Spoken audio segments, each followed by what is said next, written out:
Chapter 799. Jiangzhou Star's Ancient Shadow Temple. Chuan Xinluo going into seclusion after reaching Dao-confirming realm. The threatening voice from the mysterious Yellow Temple. And the group of people from the mysterious Yellow Starland. All of this made Ningqing feel nervous. He even had a hunch that the entire starry sky was about to change drastically. The tranquility of the starry sky seemed to be a kind of strangeness before such a great change. No matter what was going to happen, he had to quickly increase his strength while it was still quiet. Ningqing immediately took out the transfer jade talisman to enter the time wilderness. He still had about 30 star veins on him.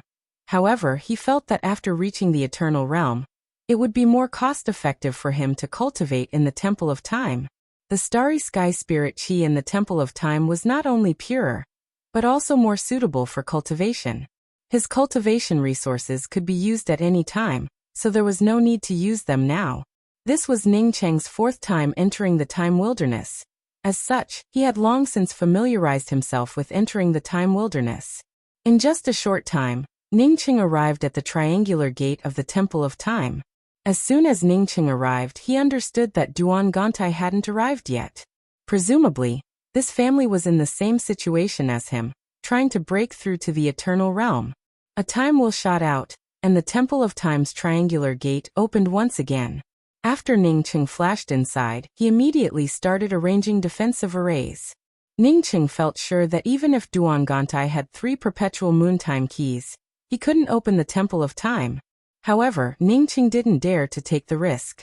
What if Duan Gantai opened it? He had to prepare his defense first. After making all the preparations, Ningqing did not immediately start cultivating. Rather, he took out the stone steel that he had obtained from the Formless Academy.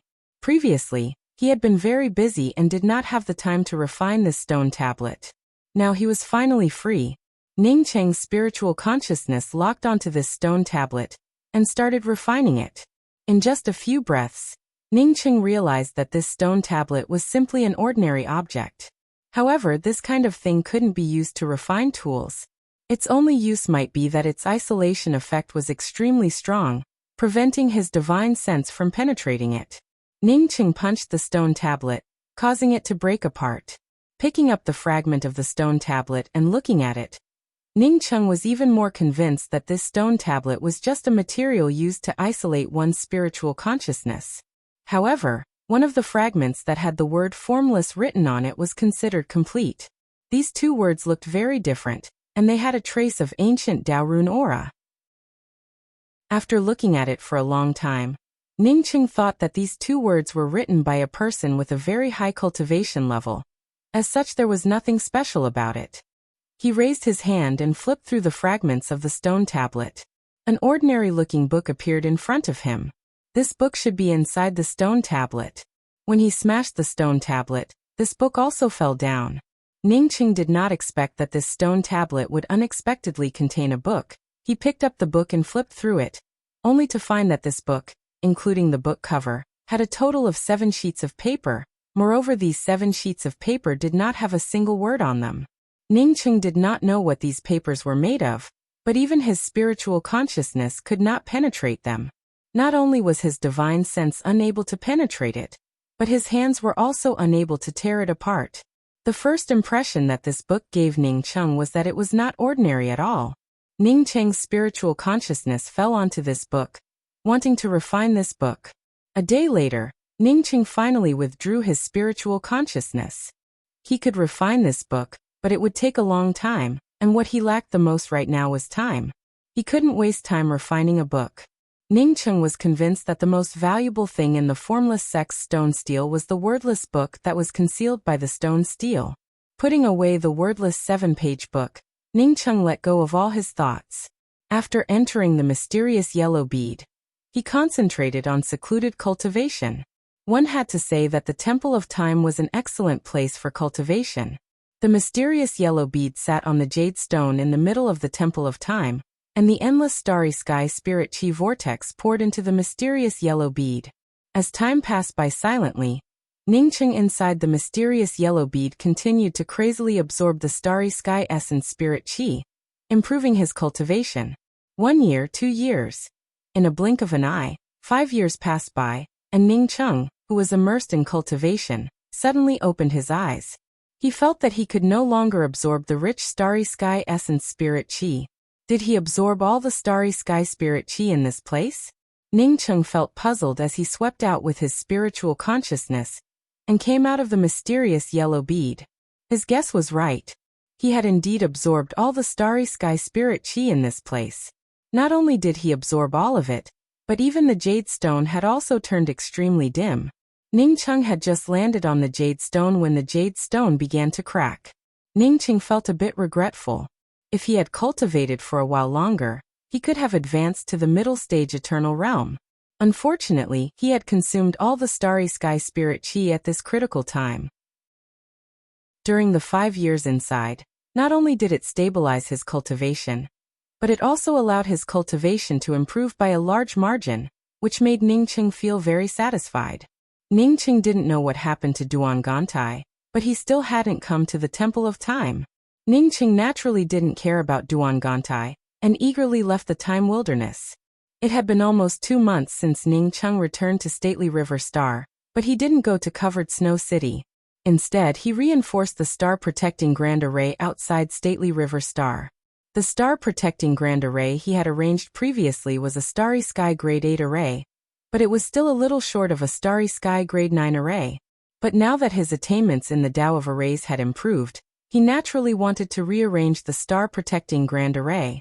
Ning Cheng implanted one semi-top grade Tao artifact after another into the star-protecting Grand Array, but he didn't feel any pain. Ning Cheng even implanted more than a dozen star veins. This time, with Song Saiha's help, Ning Cheng could arrange the array much faster. If he hadn't added a top-grade spiritual gathering array to the star-protecting Grand Array, he would have already completed the star-protecting Grand Array. Even so, the array formation was almost complete in 2 months. Sect Master, I really admire you. Not only do you have incredible cultivation and alchemy skills, but even your Tao-confirming realm is so powerful.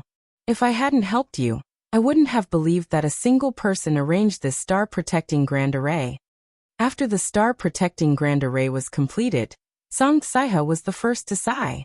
Ning Cheng smiled and was just about to speak when he sensed that one of his spiritual sense jade cards had been crushed. He had only given his spiritual sense jade cards to Song Saiha, Ning Ruolin, Ji Luofei and Shui Wuchang. Shui Wuchang was the one who crushed the spiritual sense jade card. Ning Cheng had left the spiritual sense jade card for Shui Wuchang because of the wood origin bead. Now that Shui Wuchang crushed the spiritual sense jade card, did it mean that there was news about the wood origin bead? Ning Cheng originally wanted to invite Ning Ruochang to the ancient Shadow Temple after arranging the star-protecting Grand Array. But now that Shui Wuchang crushed the spiritual sense jade card, he naturally had to go to the Devil Domain. For him, the news about the wood origin bead was the most important thing. Brother Tsong, I have to leave Stately River Star again.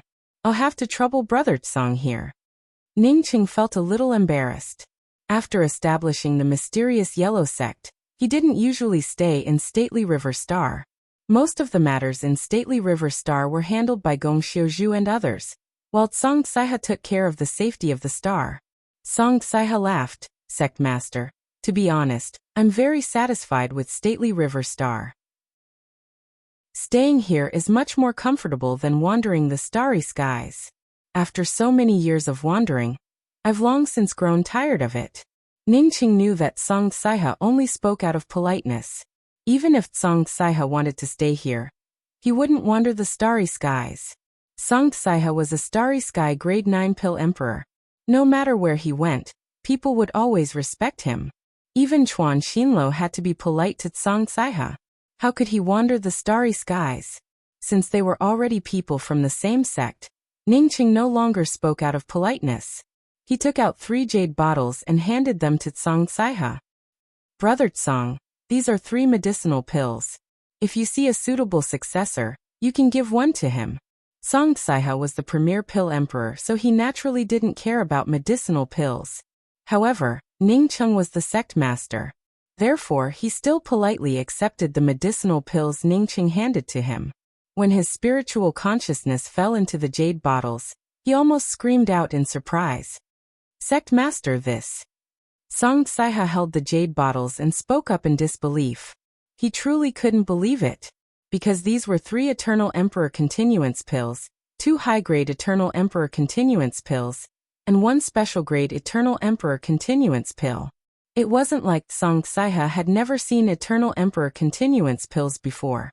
In fact, he had refined such medicinal pills himself. But the reason why he felt shocked was that he had never refined a high-grade Eternal Emperor Continuance pill. Ning Cheng gave him not only 2 high-grade Eternal Emperor Continuance pills, but also 1 special-grade one.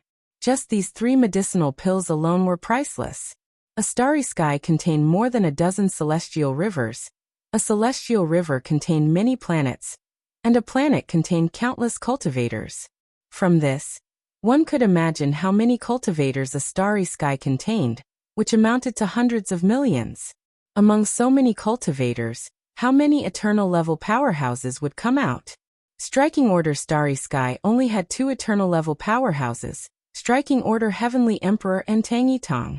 From this, one could imagine how difficult it was to advance to the Eternal Realm, and how precious medicinal pills were to advance to the Eternal Realm. Even if Song Saiha was a Starry Sky Grade 9 Pill Emperor, he couldn't help but feel shocked when he held 3 high-quality Eternal Emperor Continuance pills in his hand. Brother Tsong, I refined these. Unfortunately, I only obtained 1 Starry Sky Radish Grass. Otherwise, I could have refined a few more furnaces. Brother Tsong, you can distribute these 3 Emperor Continuance pills as you see fit.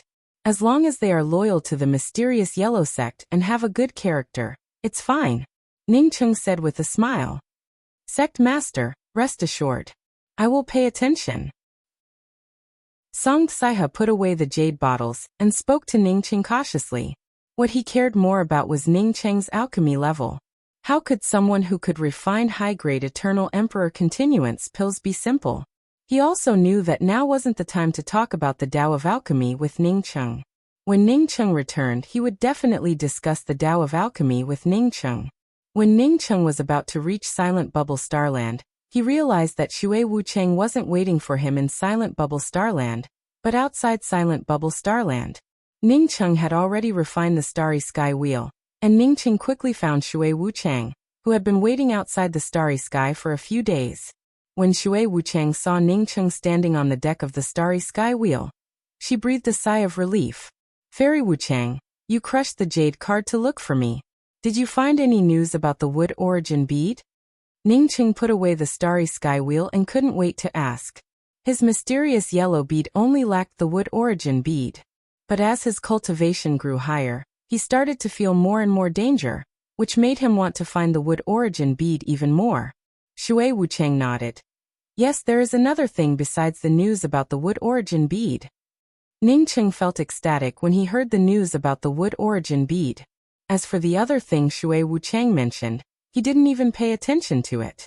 Instead, he asked eagerly, Fairy Wucheng, will the wood origin bead also appear in the Ash Pagoda auction? Shui Wucheng sighed and said, it was supposed to be like this, but before the auction, the wood origin bead was suddenly snatched away. Ash Pagoda Auctions Association Master Yi Tsong and Deputy Association Master Tseng Tajiang were both killed. I only managed to escape because of my low cultivation and the fact that I wasn't in the Ash Pagoda Chamber of Commerce. Plus, several heavenly emperors came to returning capital Starry Sky City at the same time. What? Even Ning Cheng felt shocked by Shui Wucheng's words. Someone dared to snatch the auction? Even Chuan Xinlo, who had reached Tao Confirming Realm, wouldn't dare to do such a thing, right? Chapter 800. No wonder Shui Wucheng stayed outside to wait for him. Ash Pagoda Chamber of Commerce's 2 leaders had been killed. Maybe she had no place to go. Who are the great emperors you mentioned? Ning Cheng suddenly thought of Chuan Xinlo. According to reason, after a few years of seclusion, Chuan Xinlo's cultivation should have stabilized by now. It's Chuan Xinlo, Qiao Jierui, Yi Jiufeng and Zhangkong Tianji. Shui Wucheng replied. Sure enough, it was Chuan Xinlo. Ning Cheng nodded. Let's go. Let's go to Silent Bubble Starland to take a look. Although Chuan Xinlo came out of seclusion, he didn't immediately go to Stately River Star to settle accounts with him, which made Ning Cheng feel a little puzzled. Chuan Xinlo didn't go to stately River Star, but to the Devil Domain. This could only mean one thing. There was something more important here. Perhaps, Chuan Xinlo also cared about the wood origin bead. In fact, no one disliked the wood origin bead. If the other origin beads had limitations, then the wood origin bead was a top-grade treasure for anyone. Whether it was used to cultivate starry sky spirit grasses or for cultivation and healing, it was a first-class treasure. Did they also gather in Silent Bubble Starland for the wood origin bead? Ningqing asked while inviting Shui Wuchang to board the starry sky wheel. Shui Wuchang shook her head. I guess they don't know about the wood origin bead. You don't know? Ningqing asked in confusion. He didn't know about the wood origin bead, but why did several heavenly emperors gather in Silent Bubble Starland? Shui Wuchang spoke up after boarding the starry sky wheel. That's just my guess. As for whether they know about it or not, I don't know. But senior apprentice brother Ning, I can roughly guess who took away the wood origin bead. Ningqing looked at Shui Wuchang in amazement. The only reason he hadn't asked about it yet was because he felt sure that Shui Wuchang didn't know who took away the wood origin bead. Just think about it. How could an expert who could kill the Ash Pagoda Chamber of Commerce let others know of his origins? He didn't expect Shui Wuchang to say that she could guess it. Who is it? Ningqing almost subconsciously asked. Shui Wuchang unconsciously clenched her fists. It should be the group of people who occupied the mysterious Yellow Starland. I'm sure they snatched it. Without waiting for Ningqing to ask again, Shui Wuchang took the initiative to explain. The person who brought the wood origin bead to the Devil Domain's returning capital city is someone who escaped from the mysterious Yellow Starland. I know him. He's from mysterious Yellow Starland's Mai City's Tai clan. Speaking of which, the Tai clan and Mai Shui clan still have enmity, but now that Mai City has been swept away, this enmity is nothing. The Tai clan disciple brought the wood origin bead, and said that he escaped from the mysterious Yellow Starland. He has nowhere to go after coming to the Demon Domain, so he could only find me and ask me to help him exchange the wood origin bead for a batch of cultivation resources. At this point, Shui Wuchang glanced at Ningqing. After I knew that it was the wood origin bead, I immediately wanted to crush the jade card and ask you to come over and discuss the purchase with him. He did not expect the wood origin chi to leak out from the jade box and attract the leader of the Ash Pagoda Chamber of Commerce, Yitsong. Yitsong didn't even say hello to me and came to my residence on his own while grabbing the wood origin bead. At this time, I can only say that someone brought this wood origin bead to the Ash Pagoda Chamber of Commerce for auction. However, Yitsong didn't put down the wood origin bead and said that he would handle it. Then he put away the wood origin bead and left my residence with the Tai clan disciple to the auction house. When Ningqing heard this, he vaguely guessed that after Yitsong returned to the auction house, the cultivator chasing after the wood origin bead also arrived at the Silent Bubble Starland. As a result, he rushed into the auction house, killed Yitsong and the deputy leader, and snatched the wood origin bead. Sure enough, Shui Wuchang continued. I didn't know if Association Master Yitsong would take out the wood origin bead for auction or not, so I decided to leave the Silent Bubble Starland to tell you about it. However, before I could leave the Silent Bubble Starland, I heard bursts of celestial essence explosions. By the time I learned about it, both Association Master Yitsong and the deputy leader had been killed, and the wood origin bead had also disappeared. If I didn't guess wrong, the wood origin bead shouldn't have been taken by those heavenly emperors. So those heavenly emperors didn't fight with the person who came to snatch the wood origin bead? Ningqing asked again. Shui Wuchang nodded. Leveled Heart Heavenly Emperor should have been in returning capital Starry Sky City. By the time they arrived, that person had already snatched it. Maybe that person felt afraid of those heavenly emperors and didn't stay in returning capital Starry Sky for long. Ningqing finally understood the cause and effect of the matter. Chuan Xinlo had already arrived at the Devil Domain, but he didn't know if he wanted to discuss with Qiao Jirawei to deal with him. But even if those two wanted to discuss with him, Zhangkong Tianji and Yi Jiufeng shouldn't have come here to deal with him. Senior apprentice brother Ning, there's one more thing I want to tell you. I took a look at the wood origin bead, and it looked like a broken bead. Shui Wuchang spoke up again. You said that the wood origin bead is broken? Ningqing's heart sank.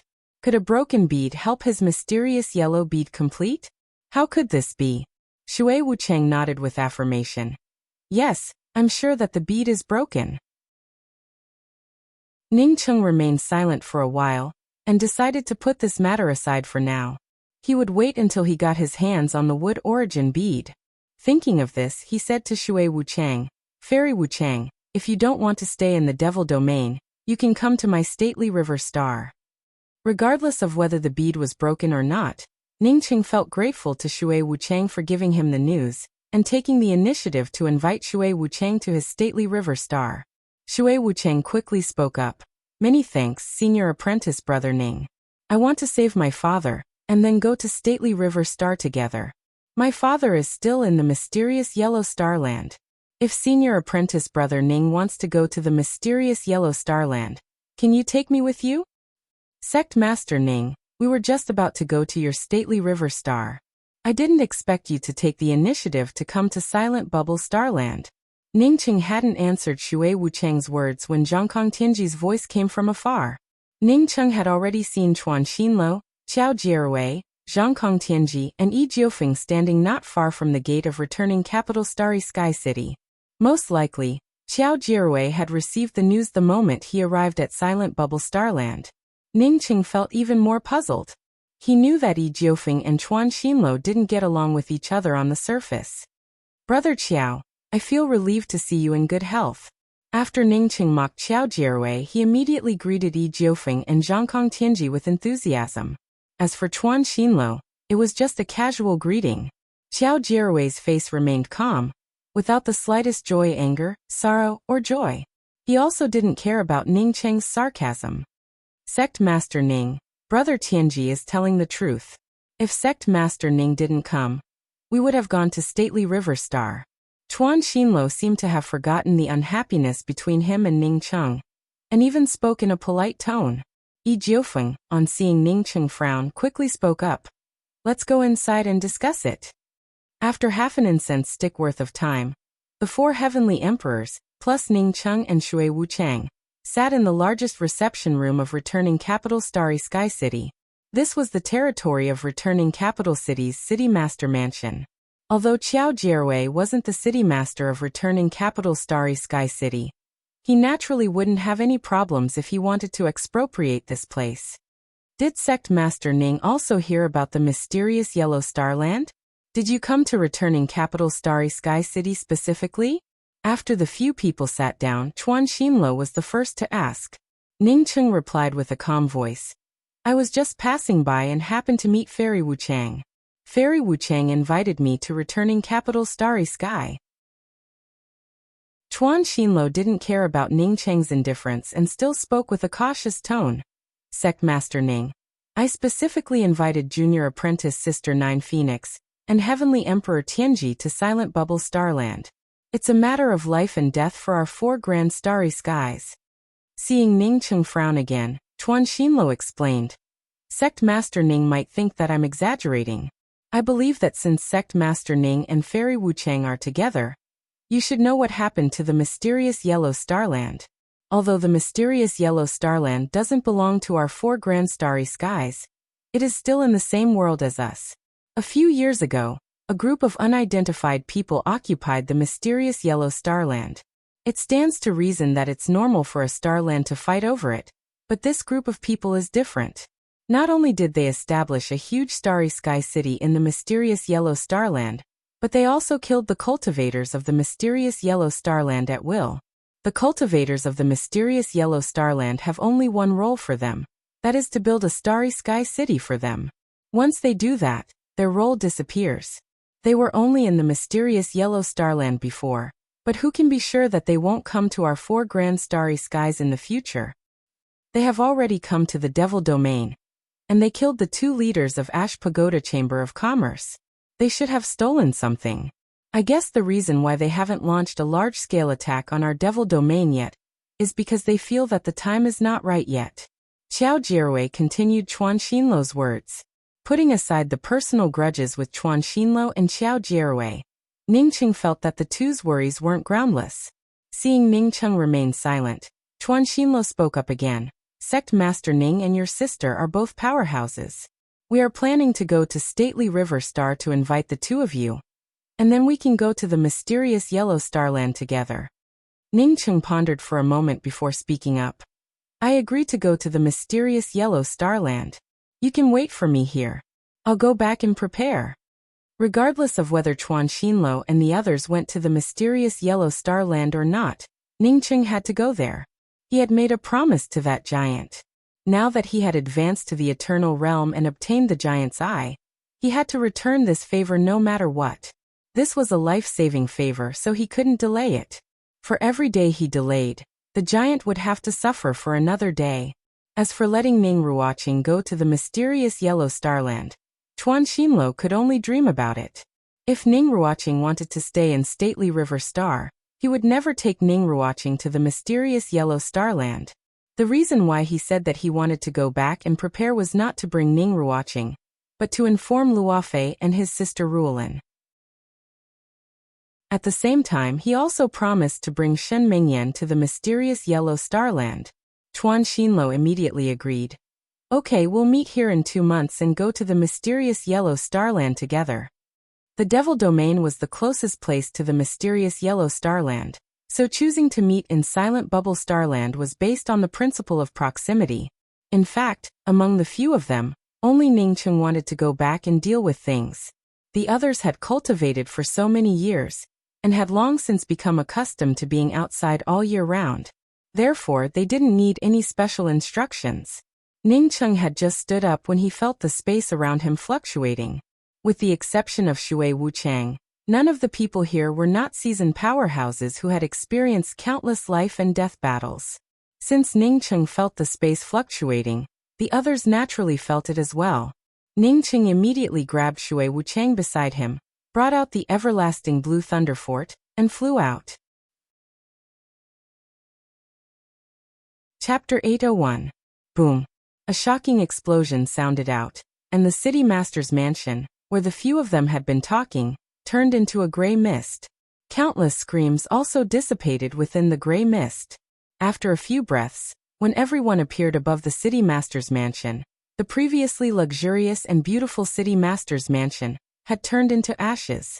Within a radius of a few dozen miles around the returning capital city master's mansion, there was no other life except for Ning Cheng, Shui Wuchang, and the 4 heavenly emperors. Only a huge cobweb-like ravine could be seen. Xiao Jirui trembled with anger. Returning capital was the heart of the Devil Domain. Yet someone had turned it into such a state. Moreover, the place where he had been sitting not long ago was the place where he had been sitting not long ago. A tall man with red hair and a flat nose stood in the void, facing Ning Cheng's group. Did you kill the Ash Pagoda Chamber of Commerce's president and vice president a few days ago? Today you came to my Devil Domain to cause trouble. Who the hell are you? Xiao Jirui stared at the red-haired man, and spoke in a hateful tone. Ning Cheng looked at the red-haired male cultivator without a celestial wheel behind him, and felt his heart sink slightly. He felt sure that this person's cultivation wasn't below Chuan Xinluo's. Since this person dared to come here a second time, he definitely didn't come here to die. Whether he came here to die or not, Ning Cheng felt a little expectant when he thought about the wood origin bead on this person. No matter what happened, he couldn't let this person go. He had to get the wood origin bead. Fairy Wuchang, I'll send you far away first. Pay attention to yourself. I suspect that the thing is in this person's hands. I'll kill this fellow later. After Ning Cheng sent a sound transmission to Shui Wuchang, he activated the celestial essence in his palm, and sent Shui Wuchang away. Ning Cheng had just sent Shui Wuchang away when he felt something wrong. The red-haired male cultivator raised his hand, and a black light shot towards Shui Wuchang.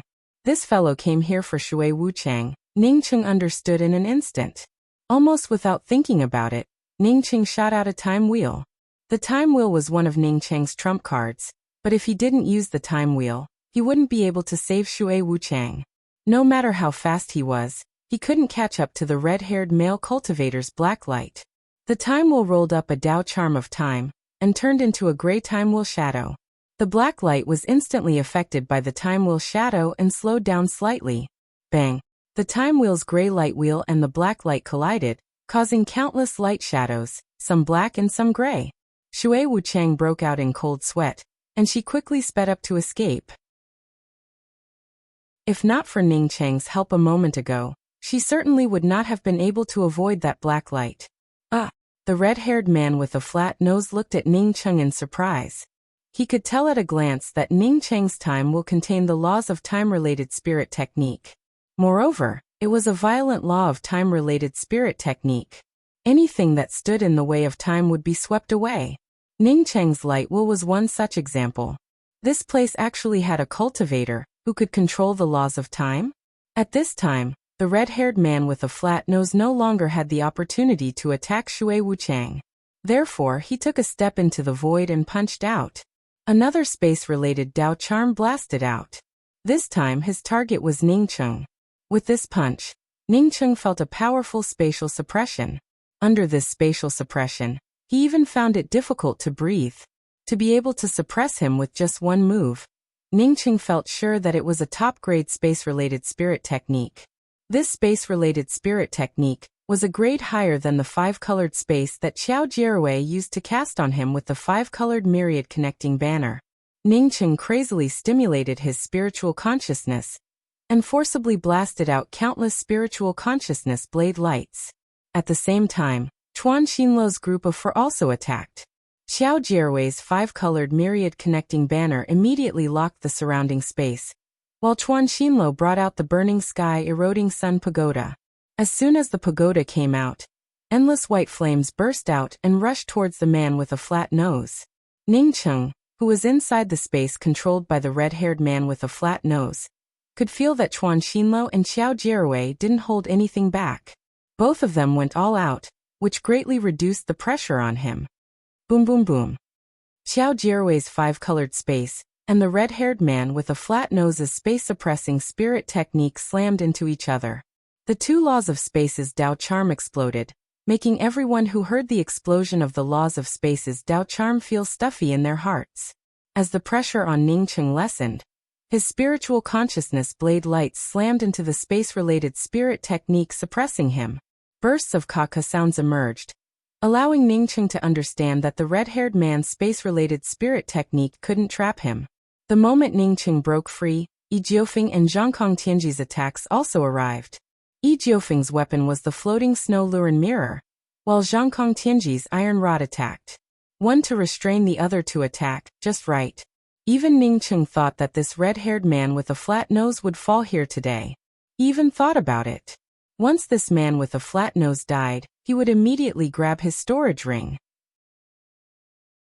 Otherwise, he wouldn't be able to obtain the wood origin bead. Therefore, the moment Ning Cheng broke free from the spatial shackles, he immediately brought out his low-rank spirit artifact long spear, Celestial Rainbow Purgatory. No one expected that just as the red-haired man was about to die, this red-haired man's figure suddenly twisted. The next moment, this red-haired man disappeared from everyone's encirclement.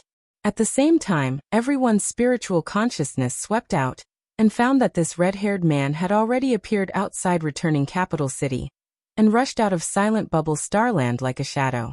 Even Chuan Xinluo looked at the scene outside returning capital city in shock. Using the laws of space to such a terrifying degree, this red-haired man with a flat nose was just too powerful.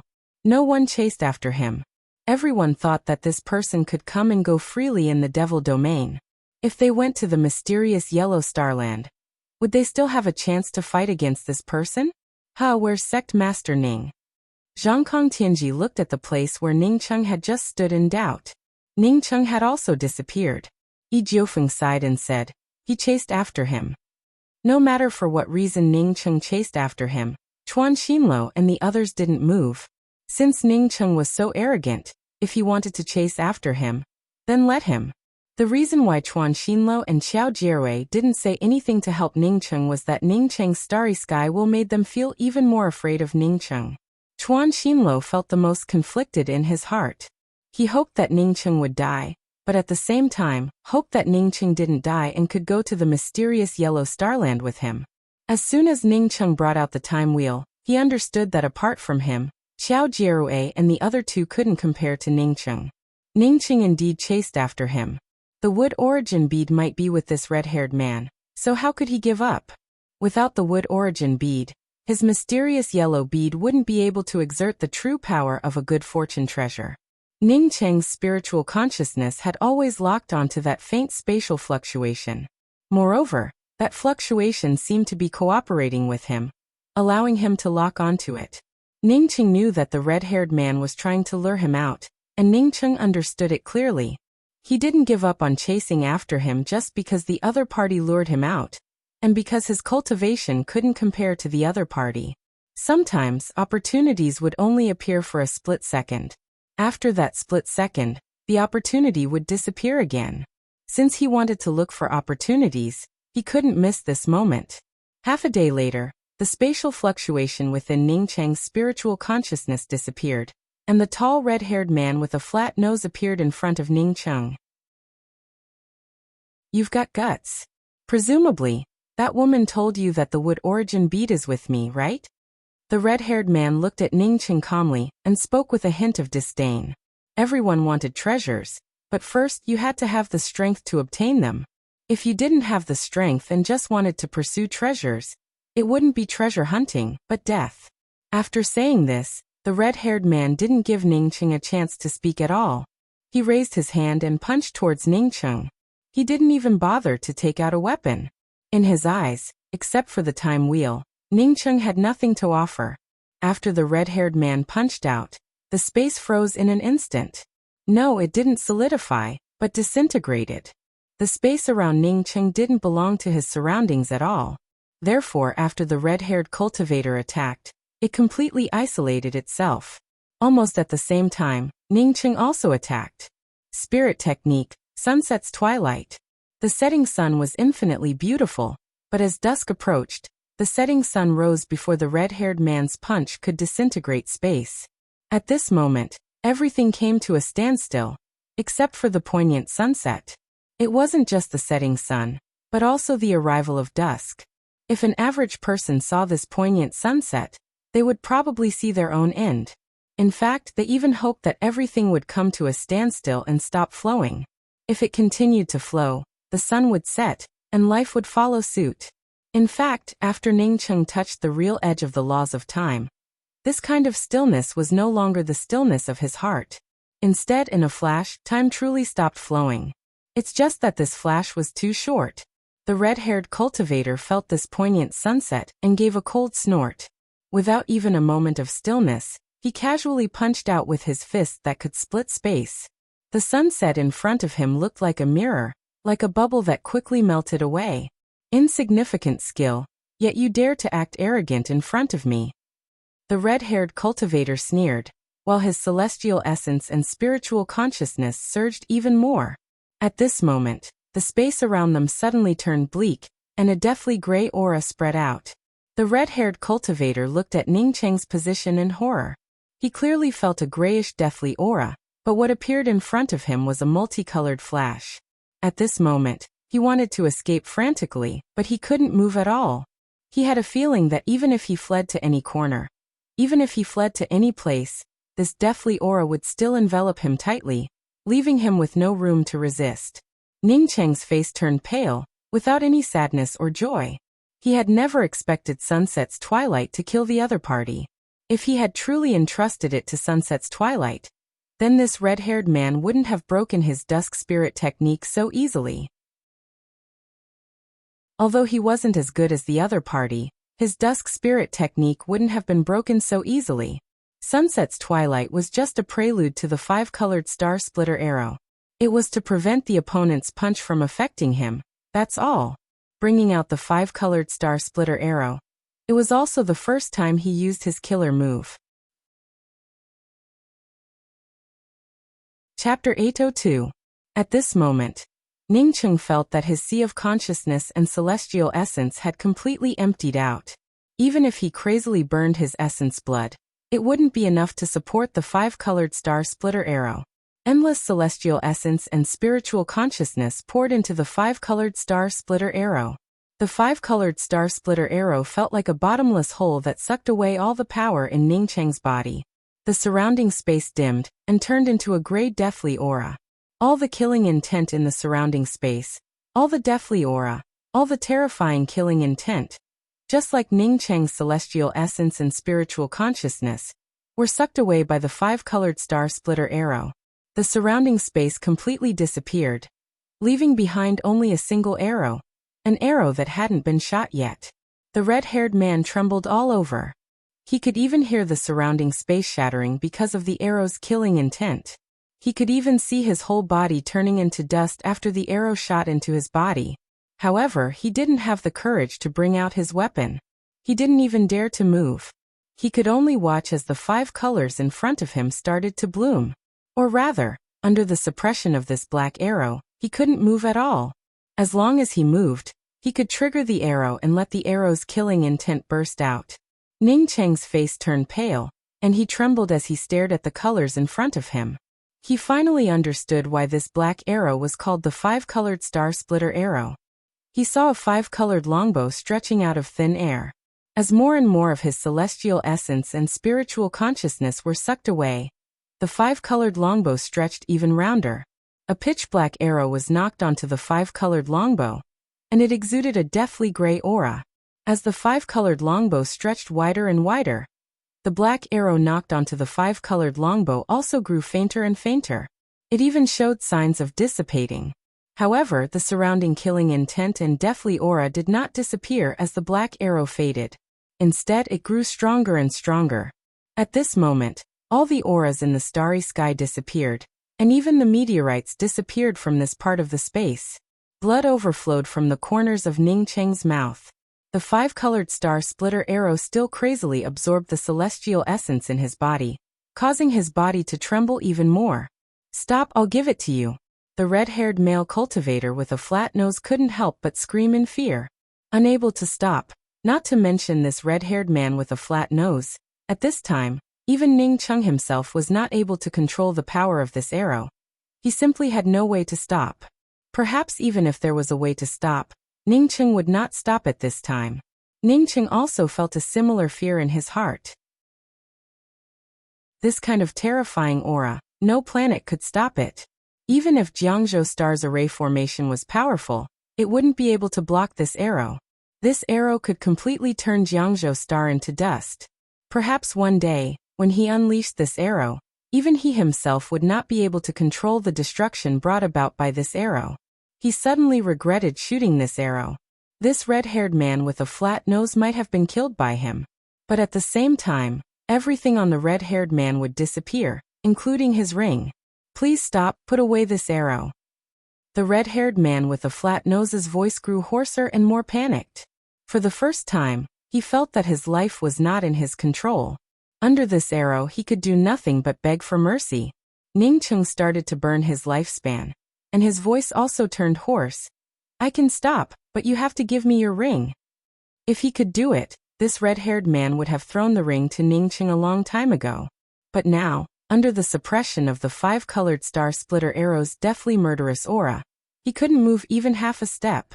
After Ning Cheng convinced that the other party couldn't throw away the ring, he forcibly stimulated the last trace of his spiritual consciousness to fall on the five-colored star splitter arrow. He had to burn his lifespan to do it. No matter how terrifying the killing intent this arrow emitted was, this arrow had been refined by him. Ning Cheng didn't feel disappointed. Sure enough, he managed to communicate with the five-colored star splitter arrow. Just when he used his spiritual consciousness to tell the five-colored star splitter arrow to protect the red-haired man's ring, he felt the surrounding starry skies, winds and clouds rolling. Chi. Ning Cheng's body loosened up, and he once again spat out a mouthful of blood.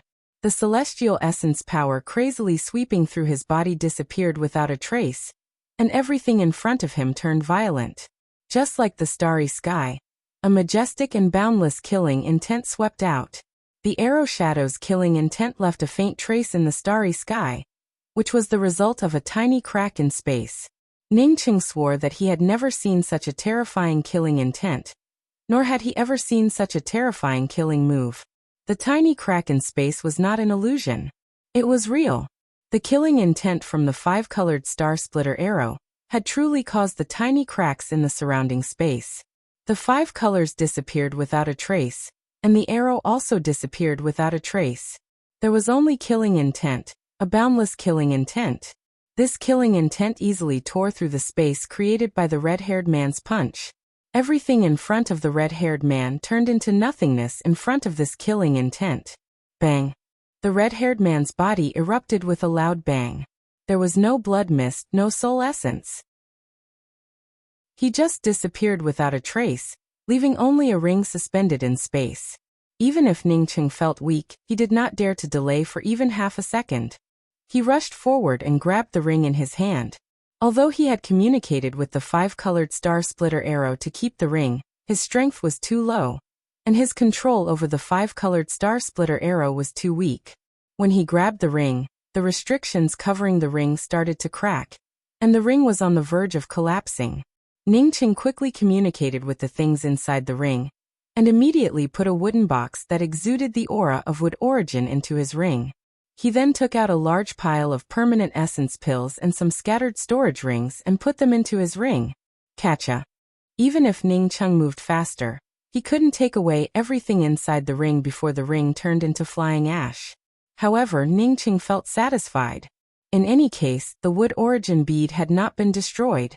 At this moment, his celestial essence had withered, and his sea of consciousness felt empty. Ningcheng knew that even if an ordinary celestial novice cultivator came, he wouldn't be able to beat him. He immediately called out Chasing Bull to take control of the starry sky wheel, and told Chasing Bull to escape from this place as soon as possible. He needed to find a safe place to heal. Within returning capital city, Yi Jiufeng broke the silence. Sect Master Ning is now our ally. He went to hunt down that red-haired man alone. Personally, he wanted to avenge the cultivators who died in returning capital city. In terms of fairness, he was invited by us to work for the same purpose. So whether it's for public or private reasons, we should help. Monster Domain's great emperor Zhongkong Tianji nodded. What junior apprentice Sister Nine Phoenix said is right, we should go and help. Although he looked strong and sturdy, that did not mean he was a simpleton. As for what Chuan Xinluo and Xiao Jierwei were thinking, he already knew it. Chuan Xinluo also nodded in agreement. Junior apprentice Sister Nine Phoenix is right. Junior apprentice Sister Nine Phoenix, and I will go to pick up Sect Master Ning. Heavenly Emperor Jierwei and Heavenly Emperor Tianji will stay in Silent Bubble Starland. No one had any objections to Chuan Xinluo's words. Although Chuan Xinluo wanted Ningcheng to die, he also knew that Ningcheng dying at this time would not bring him any benefits. The hatred between him and Ningcheng was far less than the threat of outsiders from the mysterious yellow starland. After half a day, Chuan Xinluo finally stopped. Chuan Xinluo felt the difference in this place, and so did Yi Jiufeng. What a powerful killing power and killing intent. Yi Jiufeng spoke up in shock. Although there was no one here, she could still feel the terrifying killing intent lingering in this place. Chuan Xinluo nodded, that's right. There was a great battle here not long ago, and both sides were not any weaker than me. After saying this, Chuan Xinluo gave out an imperceptible sigh. Who else could have fought here not long ago besides Ningcheng and that red-haired man with a flat nose? He estimated that Ningcheng's cultivation had made great progress during his years of seclusion, but he never expected Ningcheng's progress to be so terrifying. Yi Jiufeng felt shocked when she heard Chuan Xinluo's words. How could she not understand what Chuan Xinluo meant? That is, Ningcheng and that red-haired male cultivator had fought here. Had Ningcheng's cultivation reached such a high level? How could it not be any weaker than Chuan Xinluo? One had to know that after Chuan Xinluo reached Dao-confirming realm, he had fought against Ningcheng. At that time, she saw it with her own eyes. Although Ningcheng didn't suffer any losses, she knew that Ningcheng was far from being Chuan Xinluo's opponent. How many years had passed since then? How did Ningcheng become so powerful? Leveled Heart Heavenly Emperor. Who do you think would win if the two of them fought here? Yi Jiufeng hoped that Ningcheng wouldn't lose. She also didn't have any confidence. She had seen the strength of that red-haired man with a flat nose with her own eyes. Even when 5 people attacked him, he could still walk away calmly. That kind of understanding of the laws of space wasn't something these heavenly emperors could compare to. Even leveled heart heavenly emperor's understanding of the laws of space couldn't compare to this person. Chuan Xinluo pondered for a moment before shaking his head and saying, I'm not sure. I've known Sect Master Ning for a long time. According to my understanding of Sect Master Ning, he's not an impulsive person. When you think that he's like this, he still has a backup plan. Therefore, I think Sect Master Ning should be fine. Chuan Xinluo didn't say these words casually. He and Ning Cheng had fought for the first time, the second time, and the few times he went to stately River Star. When he first fought Ning Cheng, he thought that Ning Cheng still had the laws of time-related spirit technique, Sunset's Twilight. After he successfully confirmed his Tao, when he went to stately River Star, he found that Ning Cheng had a younger sister who wasn't any weaker than him. This was also the main reason why Chuan Xinluo felt fear towards Ning Cheng. Because of these reasons, even after Ning Cheng took away 9 Jewels Starry Sky and stopped leveled Heart Emperor Mountain from intervening in striking order Starry Sky, Chuan Xinluo didn't immediately go there. It was because he felt too much fear towards Ning Cheng. Leveled Heart Heavenly Emperor, I also have a hunch that Sect Master Ning should be fine. Why don't we wait for Sect Master Ning in Silent Bubble Starland? Yi Jiufeng immediately suggested after hearing Chuan Xinluo's words. Chuan Xinluo nodded. We'll wait in Silent Bubble Starland. This time, when we go to Mysterious Yellow Starland, without Sect Master Ning's help, our strength would be much weaker. Chapter 803. A month later, on a remote uninhabited planet in the Devil Domain Grand Starry Sky, Ning Cheng let out a sigh and slowly opened his eyes. His face still looked a little pale. Even after a month of healing and recovery, he still hadn't fully recovered. His sea of consciousness still ached. After experiencing the incident, he had some lingering fear. Fortunately, he hadn't brought out the 5-colored star splitter arrow when he was in the life and death realm. Otherwise, he might have turned into a jerky, and his starry sky body would have collapsed. Even after advancing to the eternal realm, his powerful sea of consciousness still caused this kind of damage. The 5-colored star splitter arrow wasn't something an ordinary cultivator could bring out. If it weren't for a broken planet blocking the 5-colored star splitter arrow's killing intent, he wouldn't have had the qualifications to refine it. Even so, Ning Cheng still suspected that it was strange for him to refine the 5-colored star splitter arrow so quickly. While continuing to heal, Ning Cheng took out the jade box containing the wood origin bead and opened it. A rich wood origin aura seeped out, making Ning Cheng feel happy. He finally didn't take the risk in vain. Unfortunately, this wood origin bead was just as Shui Wuchang had said, only half. Fortunately, it was a large half. If it were the entire wood origin bead, Ning Cheng wouldn't hesitate to put it into the mysterious yellow bead to make his mysterious yellow bead complete. But as for this half of the wood origin bead, Ning Cheng hesitated for a long time and didn't dare to put it in. He worried that once he put in the broken wood origin bead, not only would it not have much effect, but it would also be completely destroyed. In case that was the case, he would suffer a huge loss. Even if he found the other half of the wood origin bead in the future, he wouldn't be able to make the mysterious yellow bead whole. Ning Cheng absolutely couldn't accept such a result. Ning Cheng carefully put away the wood origin bead and set up several restrictions around it.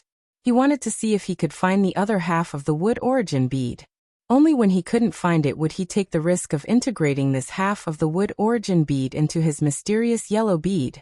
The red-haired man had a lot of things, but Ning Cheng couldn't find them. In addition to the wood origin bead, he also found a pile of permanent essence pills and several rings. Ning Cheng opened these rings one by one, and found that most of them were empty. From the looks of it, the red-haired male cultivator must have tidied up the things inside. What made Ning Cheng pleasantly surprised was that he found 2 rings full of things. One of the rings contained nearly 40 to 50 star veins, over 100 million permanent essence pills, starry sky spirit grasses, artifact crafting and array formation materials. Although the other ring didn't have as much as this one, there were still quite a lot of things inside. Coupled with the permanent essence pills that Ning Cheng had previously rescued from the red-haired man's ring, as well as Ning Cheng's own cultivation resources. Just from this harvest, Ning Cheng had nearly 80 star veins, 150 million permanent essence pills, as well as piles of starry sky spirit grasses and artifact crafting materials. As for the medicinal pills, Ningqing directly ignored them. He himself was a peak-grade alchemy emperor. Why would he care about these pills? Ningqing soon realized who these two rings belonged to.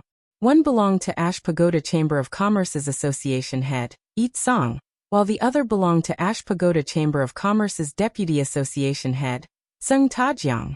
The red-haired, flat-nosed man had snatched the rings from the two men, but before he could sort them out, he had taken them away. Ningqing couldn't help but sigh. He had paid a lot, and had almost lost his life. At the same time, he had also gained a lot. He had never obtained so many things in an accidental harvest. Feeling the five-colored star splitter arrow on his wrist and the twin wings of the heavenly clouds that had undergone nirvana, Ningqing felt that he finally had a foothold in the starry skies. Half a month later, Ningqing brought out the starry sky wheel and returned to Silent Bubble Starland. Although his face still looked a little pale, he had recovered 90% of his strength. As for the rest, he could only rely on time to slowly recover. As soon as Ningqing returned, he immediately went to returning capital's City Master's mansion. After more than a month, the City Master's mansion, which had been reduced to ruins, had been rebuilt once again. Ningqing didn't find Chuan Xinluo, Xiao Jierwei, and the others in the City Master's mansion. Fortunately, his spiritual consciousness sensed that Shui Wuchang was still here. Sensing the restriction at the door, Shui Wuchang felt shocked and quickly stood up. Ever since she realized that the red-haired man had come to kill her, she had become a little nervous. But when she saw Ningqing standing at the door through the restriction, she immediately opened the restriction in surprise and called out, "Senior apprentice brother Ning, it's you." Her surprise wasn't fake, but came from the bottom of her heart. If that red-haired man came again, she would have no choice but to wait for death.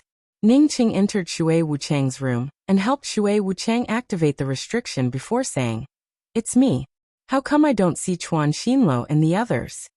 Shui Wuchang breathed a sigh of relief and said, "Leveled Heart Heavenly Emperor, and the others waited for you for more than half a month.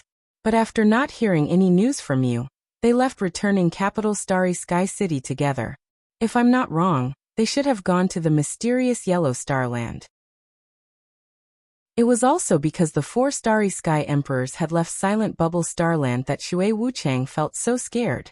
In this place, she had no protection. If not for the possibility of Ningqing returning, she would have already left this place secretly. "Senior apprentice brother Ning, did you really go after that red-haired cultivator?" Shui Wuchang could see that Ningqing's face still looked a little pale. Since it took him so long to return to Silent Bubble Starland, she even suspected that Ningqing had suffered some serious injuries. Ningqing also saw Shui Wuchang's worries and nodded. "Yes, I did go after that fellow." But after hesitating for a while, Ningqing spoke up. "You don't have to worry about it now. I killed that fellow." The reason why he said those words was that he had obtained the news about the wood origin bead, and came to this place thanks to Shui Wuchang. No matter what relationship he had with Shui Wuchang before, it was all in the past. At least for now, he and Shui Wuchang were still friends. Now that Shui Wuchang had helped him, it would be a bit too much for him to hide it from Shui Wuchang. Shui Wuchang was still thinking about how Ningqing escaped from the red-haired man. But when she suddenly heard Ningqing say that he killed the red-haired man, she couldn't believe it at all.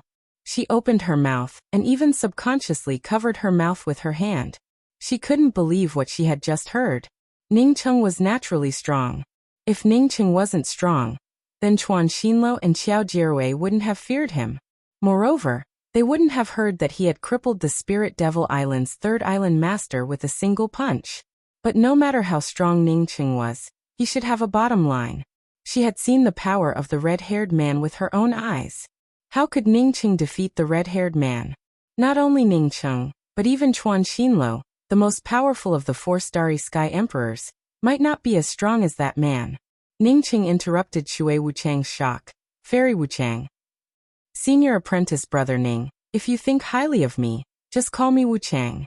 Shui Wuchang finally recovered and looked at Ningqing with a serious expression. "Okay Wuchang."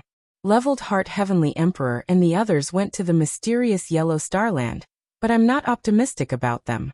I'm planning to go to the mysterious Yellow Starland. You helped me before and I know your father. I'll help you pay attention. Ningqing, seeing that Chuan Xinluo and the others had already left, decided to go alone. The reason why he wasn't optimistic about Chuan Xinluo and the others was that the red-haired man was too powerful. If the mysterious Yellow Starland had a few more such powerful fellows, it would be a miracle if 2 of Chuan Xinluo's group of 4 managed to escape. However, he had to go there. Otherwise, he would feel sorry for the giant who saved his life. Senior apprentice brother Ning, I'll go with you. I have some means to escape. If it's a last resort, I won't drag you down, Shui Wuchang said firmly. Ning Cheng initially wanted Shui Wuchang to stay behind, but now that Shui Wuchang insisted on going with him, he didn't refuse.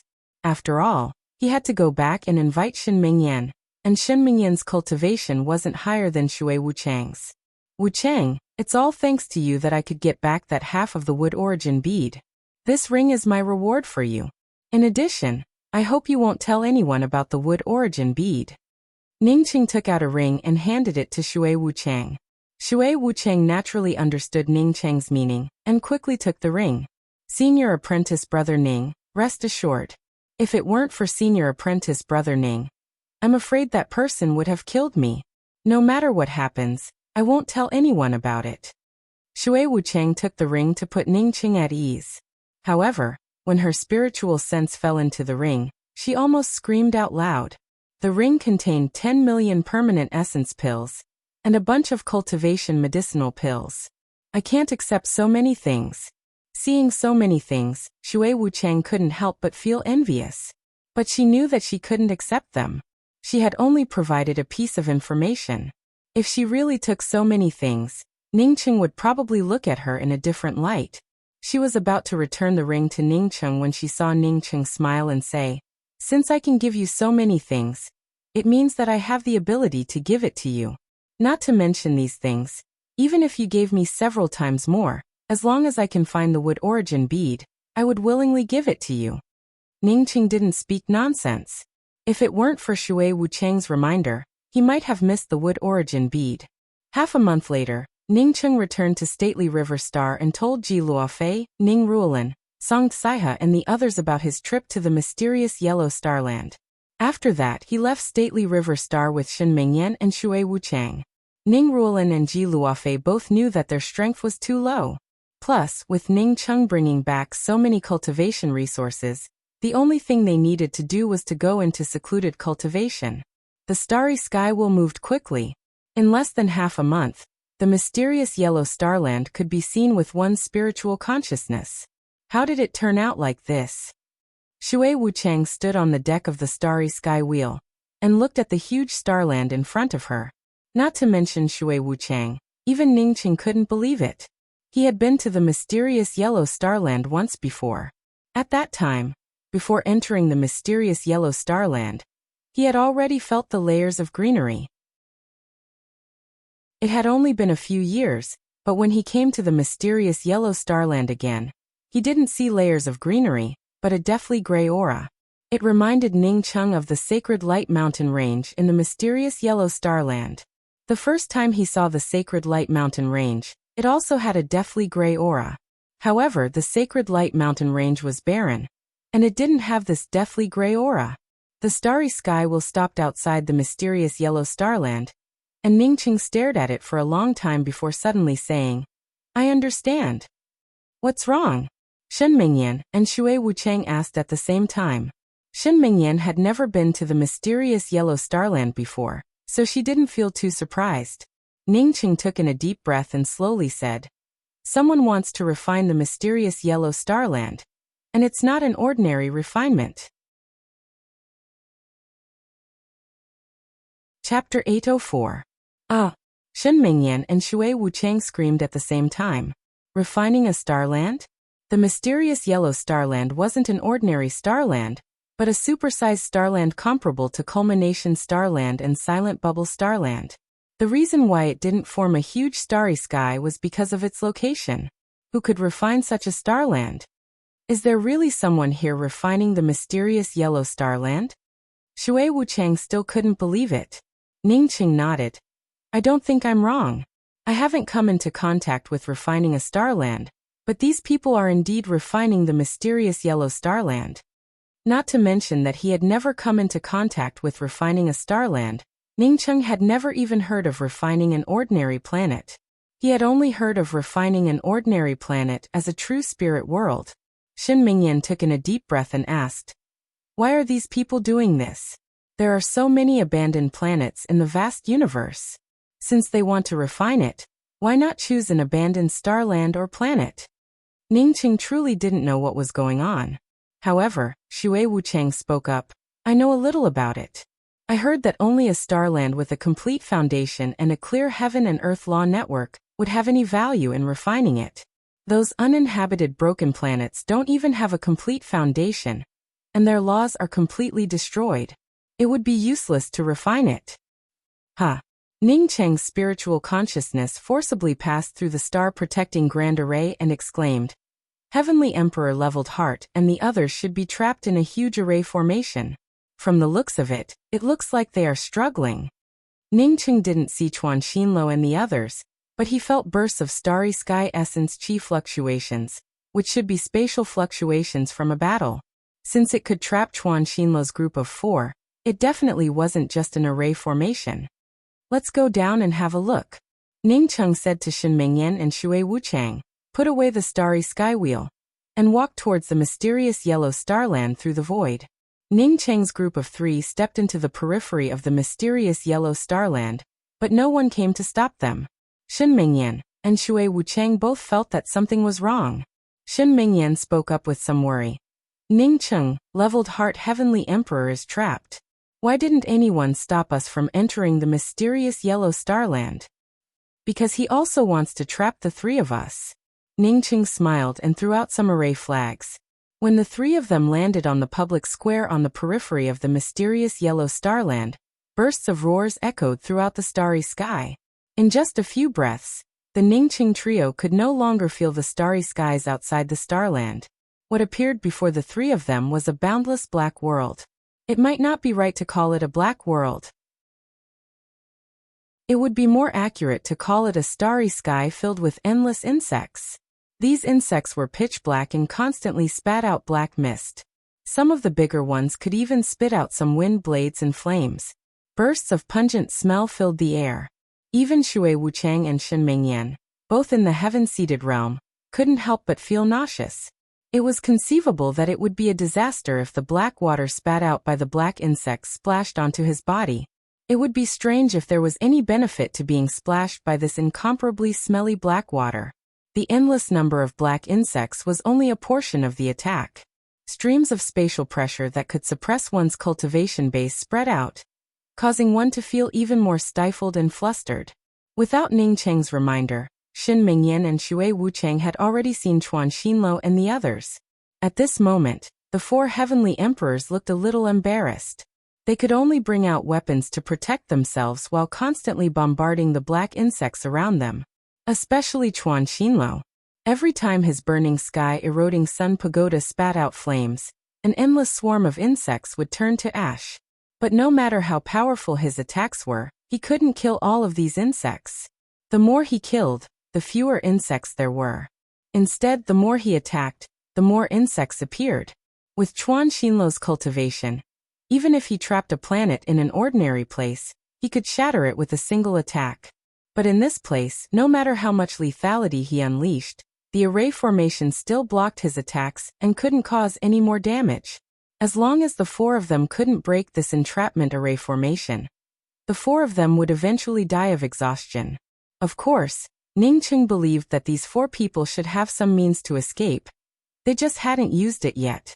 The reason why Chuan Xinlo's group of 4 couldn't break this array formation was not because they were too weak, but because someone was directing this array formation. The cultivator controlling this array formation not only commanded the insects, but also suppressed the cultivation of Chuan Xinlo's group of 4 through this spatial array formation. Another reason was that none of Chuan Xinlo's group of 4 was a true expert in the Tao of array formations. Not long after Ningcheng's group of 3 entered the entrapment array formation, endless black insects swarmed towards them. Although Shui Wuchang and Shin Mingyan could block the attacks of these insects, they still turned pale. These insects were disgusting, not only because of the disgusting black liquid they spat out, but also because of the disgusting appearance of these insects. Not only did they have one eye, but they also had serrated feet. These insects also had potholes all over their bodies, and these potholes continuously flowed with black filth. The biggest of these insects was about half a foot, while the smallest ones weren't even the size of a rice grain. "I'll do it."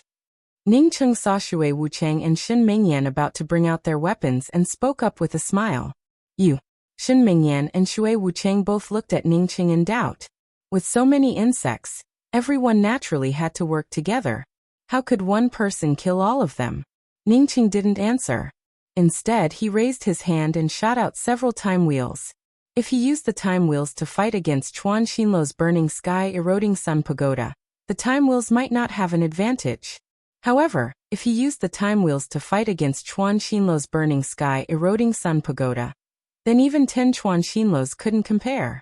Every time Chuan Xinluo's burning sky eroding sun pagoda blasted out a pale white flame, countless insects would die. At the same time, the area around him would become empty. It's just that this kind of empty space would quickly be filled up by excess insects. However, Ning Cheng's time wheels were different. The time wheels were a laws of time-related spirit technique. Once it swept out, everything within the range of Ning Cheng's power would turn into a flat plane, while the consumption would not be too great. As long as one went to the time wilderness and saw the endless flat land swept out by the time wheels, they would naturally understand the power of the time wheels. Shui Wuchang and Shen Mingyan stared blankly at the gray light wheels that Ningcheng blasted out. Everything in front of the light wheels had turned into nothingness, without even a trace left behind. Wherever the light wheels went, it would become a flat land without any black obstructing their line of sight. Ningcheng waved his hands and shot out one light wheel after another. In the next moment, the endless insects in front of him disappeared, leaving behind only the light wheels that kept moving forward. In just a few breaths, the endless black space cleared up. Not to mention insects, there wasn't even a single protruding stone. Chuan Xinluo and the others had already seen Ningcheng's trio come in, but they couldn't pay any attention to Ningcheng. When Ningcheng's time wheels kept blasting out, turning the endless insects into nothingness, they looked at Ningcheng in shock. But soon the four reacted. Rushing out of the encirclement of black insects, they entered the place where Ningcheng had swept through. The four of them had just left the encirclement of insects when a time wheel swept past the place where they had stayed. The four of them could only watch as a black line disappeared without a trace in front of the time wheel. Then this empty space stretched out. It seemed that as long as there were insects, this light wheel would continue to move forward. What a powerful law of time-related spirit technique. In front of time, everything is illusory. Chuan Xinluo looked at Ningcheng's time wheel and murmured. He knew that Ningcheng had touched the edge of the laws of time. But to be honest, he didn't care much about it. After all, he wasn't afraid of Ningcheng's sunset's twilight. Even when Ningcheng used the time wheel in returning capital city, he didn't care much about it. Although the time wheel was strong, his burning sky eroding sun pagoda could block it. Only now did he realize how powerful the law of time was. The only reason why he was able to block it was probably because his realm was much higher than Ningcheng's. One day, once Ningcheng's realm rose, and his comprehension of the laws of time reached a new level, what would he use to block the laws of time? Perhaps apart from the law of time, there was no other way to block the law of time. Sect Master Ning, you're so strong. Zhangkong Tianji put away his weapon, and was the first to come to Ningcheng's side before giving him a thumbs up and praising him. Xiao Jierwei remained silent. Although he had not spoken much about Ningcheng's trip to returning capital, he had already regarded Ningcheng as a dead man in his heart. As long as he reached Dao confirming, the first person he would kill would be Ningcheng. He didn't have Chuan Xinluo's patience. But now his heart turned cold. How long has it been? Ningcheng had already grown so strong that he had to look up to him. Ningcheng chased after the red-haired man, and came here unscathed. From this, Ningcheng most likely killed the red-haired man. Although he didn't see Ningcheng kill the red-haired man, he saw the power of Ningcheng's time wheel with his own eyes. He had personally dealt with these insects before. He also had a large-scale killing spirit technique, But compared to Ning Cheng's law of time light wheel, this spirit technique couldn't compare. After the Chuan Xinluo trio approached Ning Cheng no longer had any scruples. The time wheel turned into a shadow of time and shot out. In just a few breaths, the sky-covering darkness disappeared. Ning Cheng knew that he didn't kill all these black insects. Maybe if these black insects continued to pour out, he could really kill them all. The black insects that disappeared in front of him, apart from the ones he killed, had most likely been taken back by someone else. Most likely, the owner of these insects knew that using these black insects to deal with him was just wishful thinking. A man in a gray robe slowly appeared in front of everyone. This gray-robed man didn't have eyes. Instead, he had a complete piece of skin where his eyes should have been. It made people feel a little uncomfortable looking at him. After he appeared, the suppression of the surrounding space seemed to loosen a bit.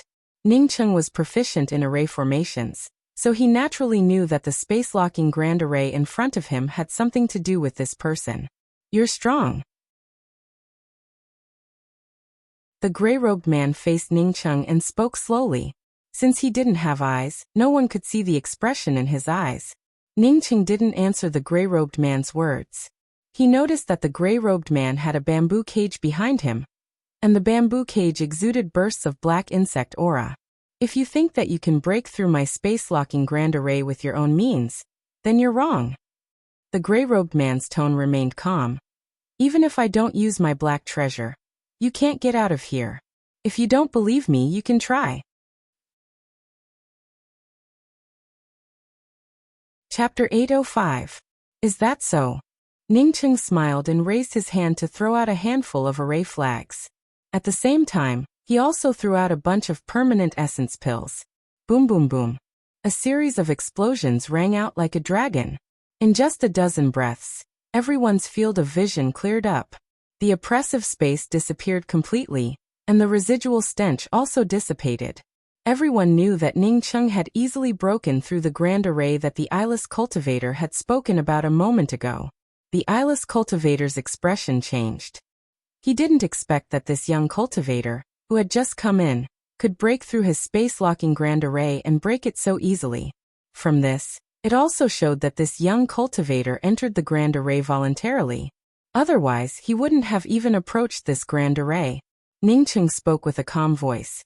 "You think a mere starry sky grade 9 space-locking array can stop me? You think too highly of yourself."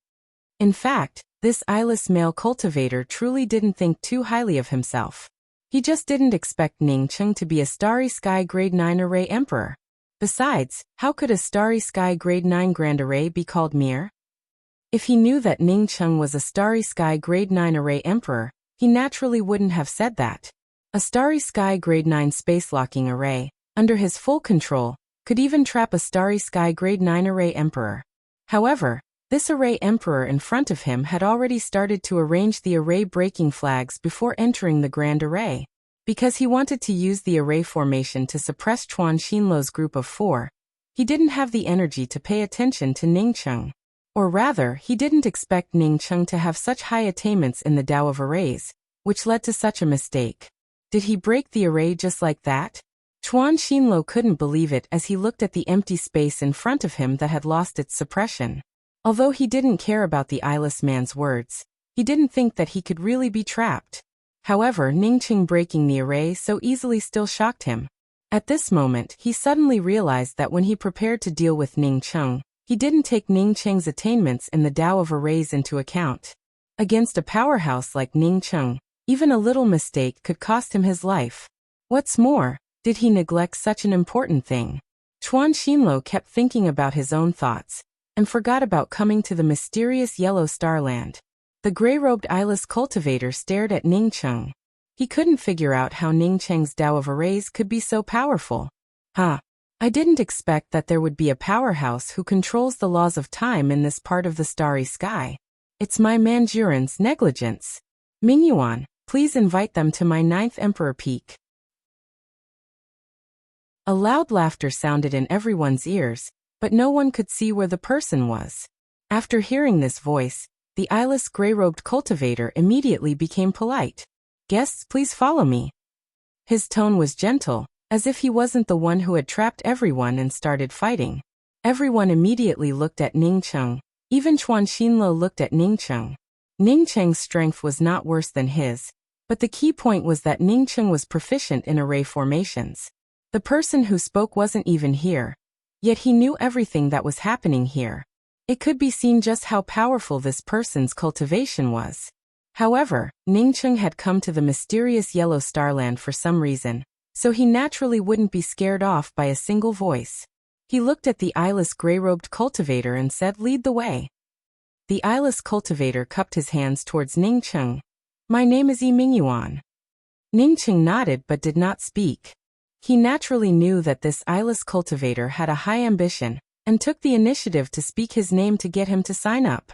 However, Ningcheng didn't intend to sign up at all, let alone get to know the other party. If he had the chance, he wouldn't mind killing this eyeless cultivator. After he broke the array formation, his spiritual consciousness swept through a part of the mysterious yellow starland.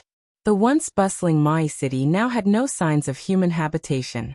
It was a broken ghost city with death aura lingering around it. As for the mysterious yellow starland, it was even more barren. From this, it could be seen that the only thing this group of people did here was to extinguish the life force of this starland. This was a group of murderers who killed without batting an eye. He didn't want to get to know them. Seeing Ningcheng ignore him, Yi Mingyuan didn't continue to ask, and took the initiative to enter the mysterious yellow starland. After setting foot on the ground of the mysterious yellow starland, Shui Wucheng's expression immediately changed. At this moment, the mysterious yellow starland couldn't even be described as a living starland. Everything in sight was gray and filled with death aura. Moi City, on the other hand, looked like a ghost city. Seeing this, how could Shui Wucheng not know that her father had died?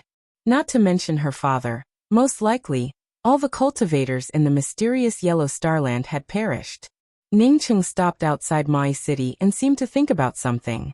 "The 9th prince is waiting for you in the sacred light city. Please come with me." Yi Mingyuan smiled and stretched out his hand to lead them in the direction of the sacred light mountain range.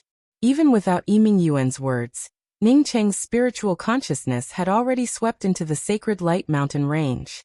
The sacred light mountain range, which used to be covered in yellow sand, had now turned into a magnificent city. This city looked a bit weird, with a mountain peak rising up in the middle. This magnificent city also had a weak vitality, and the 3 words Sacred Light City were engraved on the surface of this giant city. Ningcheng's spiritual consciousness penetrated it without hesitation, but found that this Sacred Light City didn't have any spiritual consciousness restrictions. His spiritual consciousness easily swept in and saw the towering mountain building in the middle of the city. In front of this towering mountain building, there were a few strange words suspended in the air. 9th Emperor's Peak. Please come with me into the city. Seeing Ningcheng stop outside Mai City, and not move even after he asked him to come with him, Yi Mingyuan could only say it again. Since Ningcheng could sweep into the Sacred Light City, Chuan Xinluo and the others naturally could also sweep into it with their spiritual consciousness. They also had some doubts as to why the Sacred Light City didn't have any spiritual consciousness restrictions. Ningcheng spoke to Yi Mingyuan in a calm voice. Go back and tell your 9th prince that I'll be waiting for him in Mai City. After saying that, Ningcheng didn't wait for Yi Mingyuan to answer, and turned around to enter Mai City. Seeing Ningcheng enter Mai City, Shui Wucheng and Shen Mingyan naturally followed Ningcheng into Mai City. Chuan Xinluo's group of 4 didn't understand Ningcheng's intentions, but since everyone was on the same side now, they naturally wouldn't act against each other. Seeing Ningcheng and the others enter Mai City, Yi Mingyuan didn't get angry. Instead, he cupped his fists and spoke up politely.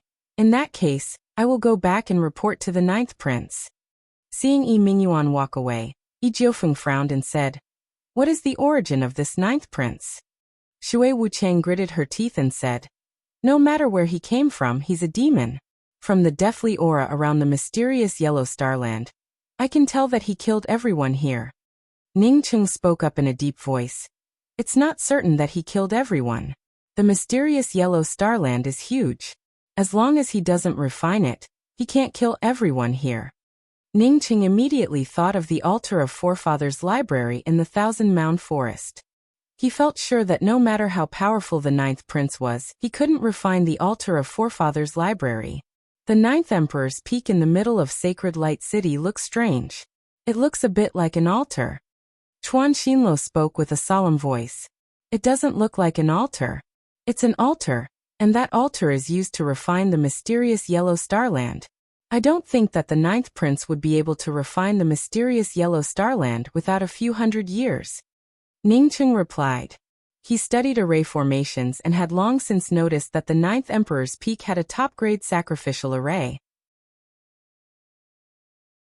The reason why he didn't go to Sacred Light City was that he felt that Sacred Light City wasn't as simple as it looked.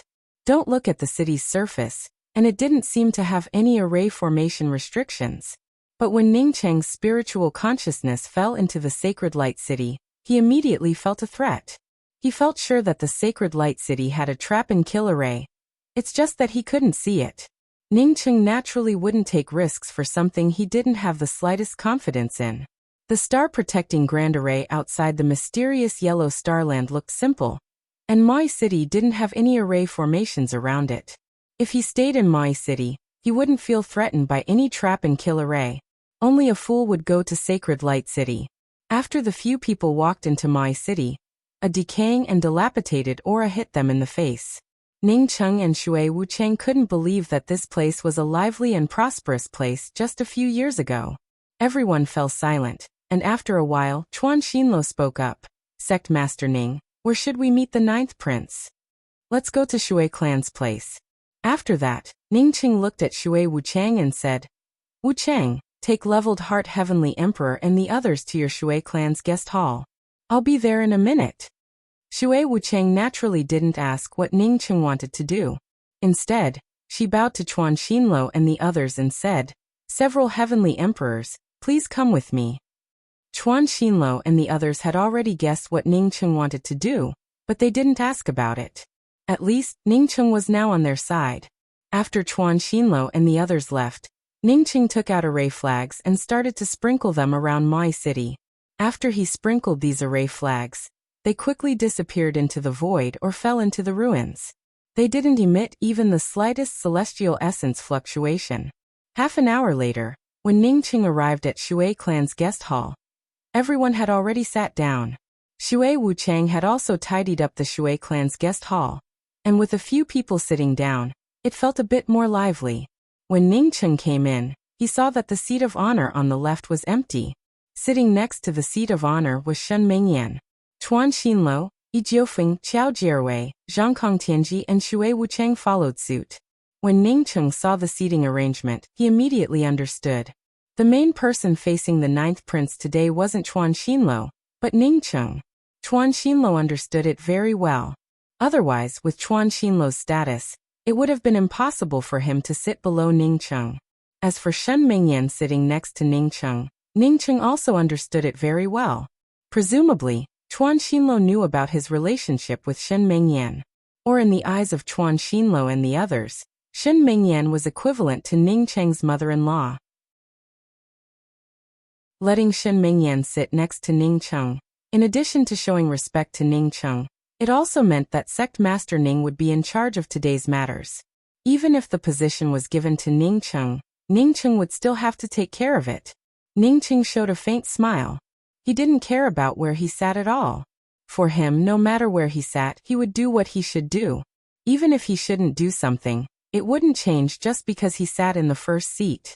Not long after Ningqing sat down, the space in the hall distorted, and several figures suddenly appeared in the middle of the guest hall.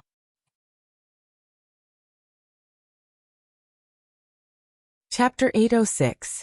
6 people appeared in the guest hall, led by a young-looking man. If it weren't for the faint ripples on his face, this man would have been considered a handsome young man. However, Ningqing would never regard him as a handsome young man.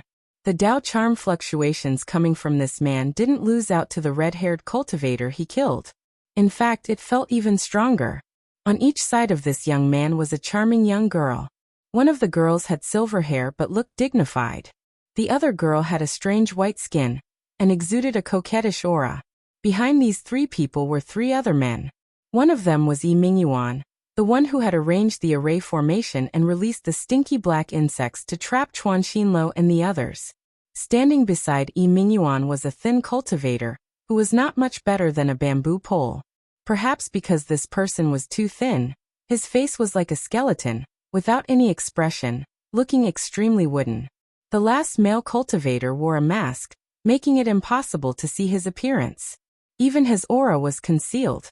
The man with the ripples on his face walked directly to the highest seat on the right, while the 2 women separated and stood behind this man. After the man with the ripples on his face sat down, Yi Mingyuan and the other 2 sat down in turn. Only after the few people sat down did the man with the ripples on his face turn to Ning Cheng. You sure put on a lot of airs to make me come here in person. But since a talent like you came to my place, I, Manjurin, am not a stingy person. I have always been kind to people with ability. Ning Cheng didn't care about this Manjurin. Even if Yi Mingyuan's spiritual consciousness fell on him as soon as he came in, he didn't care about it. What puzzled him was the man with the mask on his face. This man had been staring at him since he came in. It was as if he was staring at a life and death enemy. He couldn't even control his murderous aura. Even if this fellow wore a mask, Ning Cheng felt sure that he had never seen this fellow before. He also didn't know why this fellow had such a big grudge against him. After hearing Manjurin's words, Ning Cheng didn't pay any more attention to the man with the mask on his face. Instead, he calmly spoke to Manjurin. You should be the 9th prince that Yi Mingyuan mentioned, right? I think we have to figure something out before we start. This place doesn't belong to you, 9th prince, but mysterious Yellow Starland's Mai City's Shui clan. Moreover, the Shui clan's people are sitting here right now. Remember, don't casually say that other people's things belong to you. Otherwise, I will despise you. After hearing Ning Cheng's words, Manjurin froze for a moment before laughing. That's in the past. Now the mysterious Yellow Starland belongs to me, Manjurin. His words carried an unquestionable tone, and a powerful Dao charm spread out from his body. Apparently he wanted Jiren to kill him. Originally, Chuan Xinluo wanted to kill all the outsiders from the mysterious Yellow Starland, but now he naturally changed his mind. Chuan Xinluo wanted to kill all the outsiders in S place. At this he including Jiu He Man Jiu Man and Jiu if they he, T heat he's brother he's, T. SS right heat eyes teat he's the others eyes I, T tess. The few of us came here today to reach an agreement with the 9th prince. Before Chuan Xinluo could finish, Manjurin interrupted him with a cold snort. You're not qualified to reach an agreement with me. Chuan Xinluo's face turned livid with anger, but he still didn't dare to do anything. Manjurin didn't care about it. Instead, he turned to Ning Cheng and said, I came here today for you. If not for you, I wouldn't have bothered with these people. You don't have high cultivation, but you can touch the laws of time, and even have a way to kill Hongluan. I'm very interested in you. Tell me what's your name. Ning Cheng's heart sank. He guessed who Hongluan was. It was the red-haired man with a flat nose, whom he killed. Seeing Ning Cheng frowning and not speaking, Manjurin spoke up in a cold voice. I like you, and I just want you to join me, Manjurin. I won't treat you badly. I can write off the matter of you killing Hongluan. Otherwise I, Manjurin, will avenge Hongluan. As for that charming Dao companion of yours, hee, you should have thought of the consequences.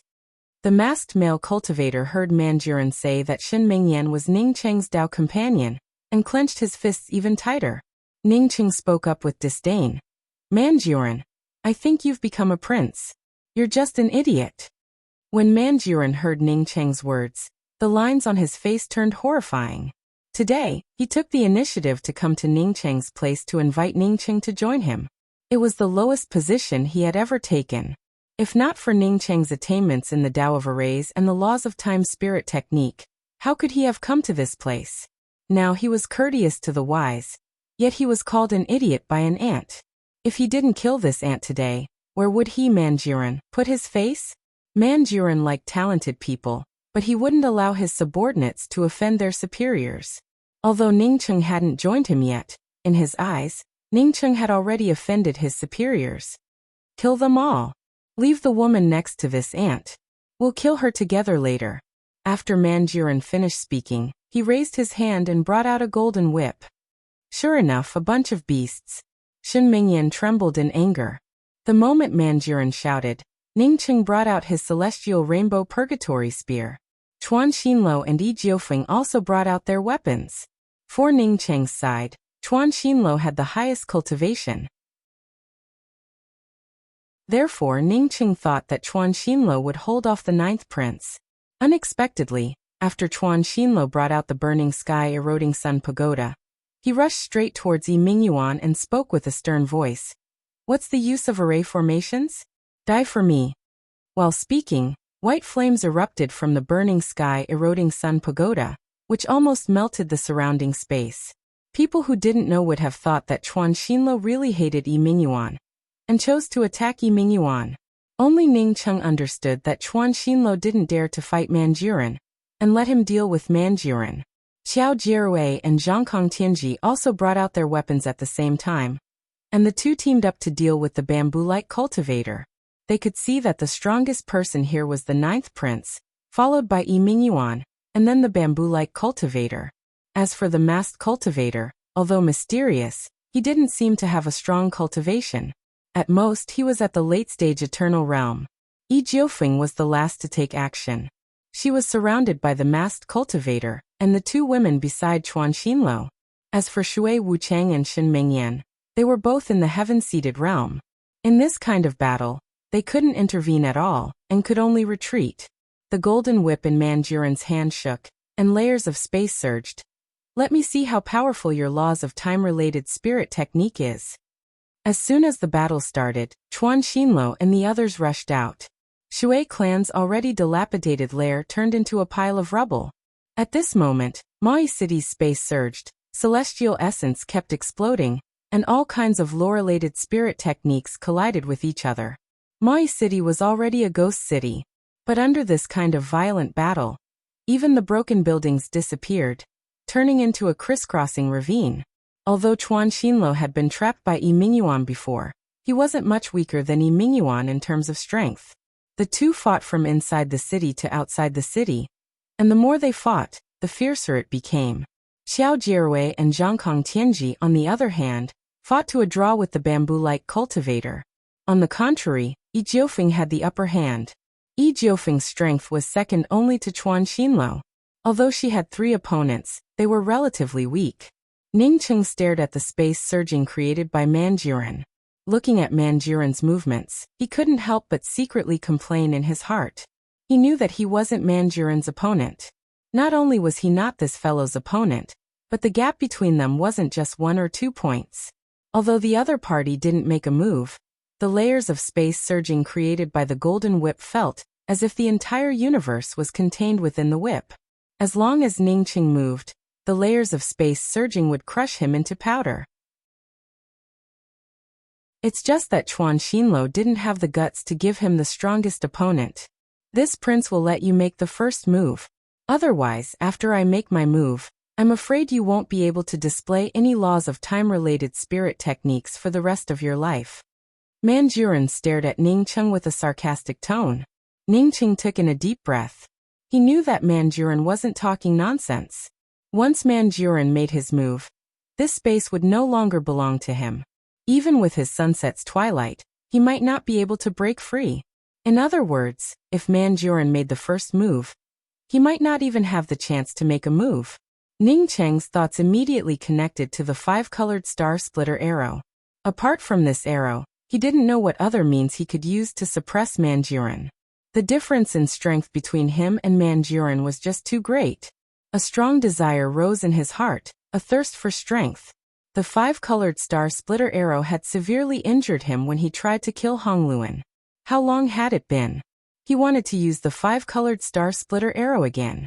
After his injuries healed, he had warned himself not to use the 5-colored star splitter arrow casually. But he had no choice but to use it.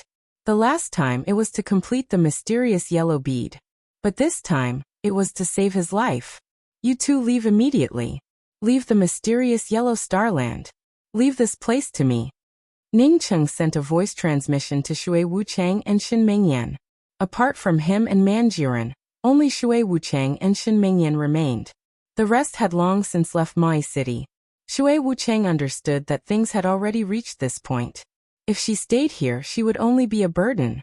Ning Cheng had just finished speaking when she brought out a talisman. After the talisman flashed, her entire person disappeared from this place without a trace. Shen Mingyan sighed. She didn't have a talisman. At the same time, she didn't want to leave. She had a vague feeling that Yu Yuechen had truly come to this place.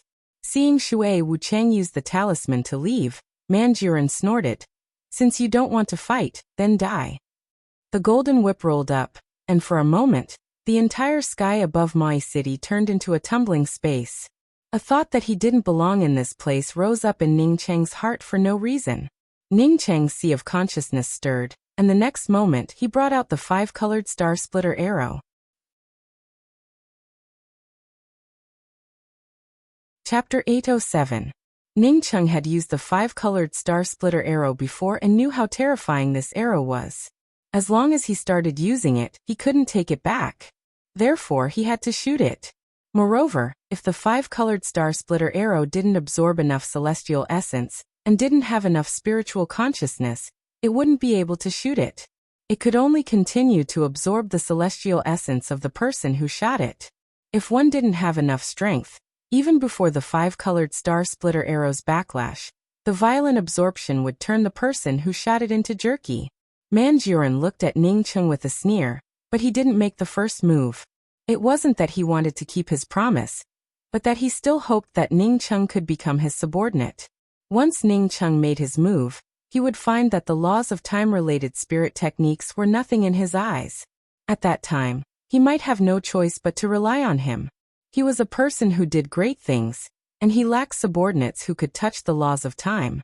Ning Cheng took out a few array flags and a jade strip, and put them in Shen Mingyan's hand before sending her a voice transmission. Once I fall, you rush out immediately. Once you reach the main street of Mai City, throw out these array flags and head to the place recorded in the jade strip. He feared that he would lose too much this time, and wouldn't even be able to take out the array flags.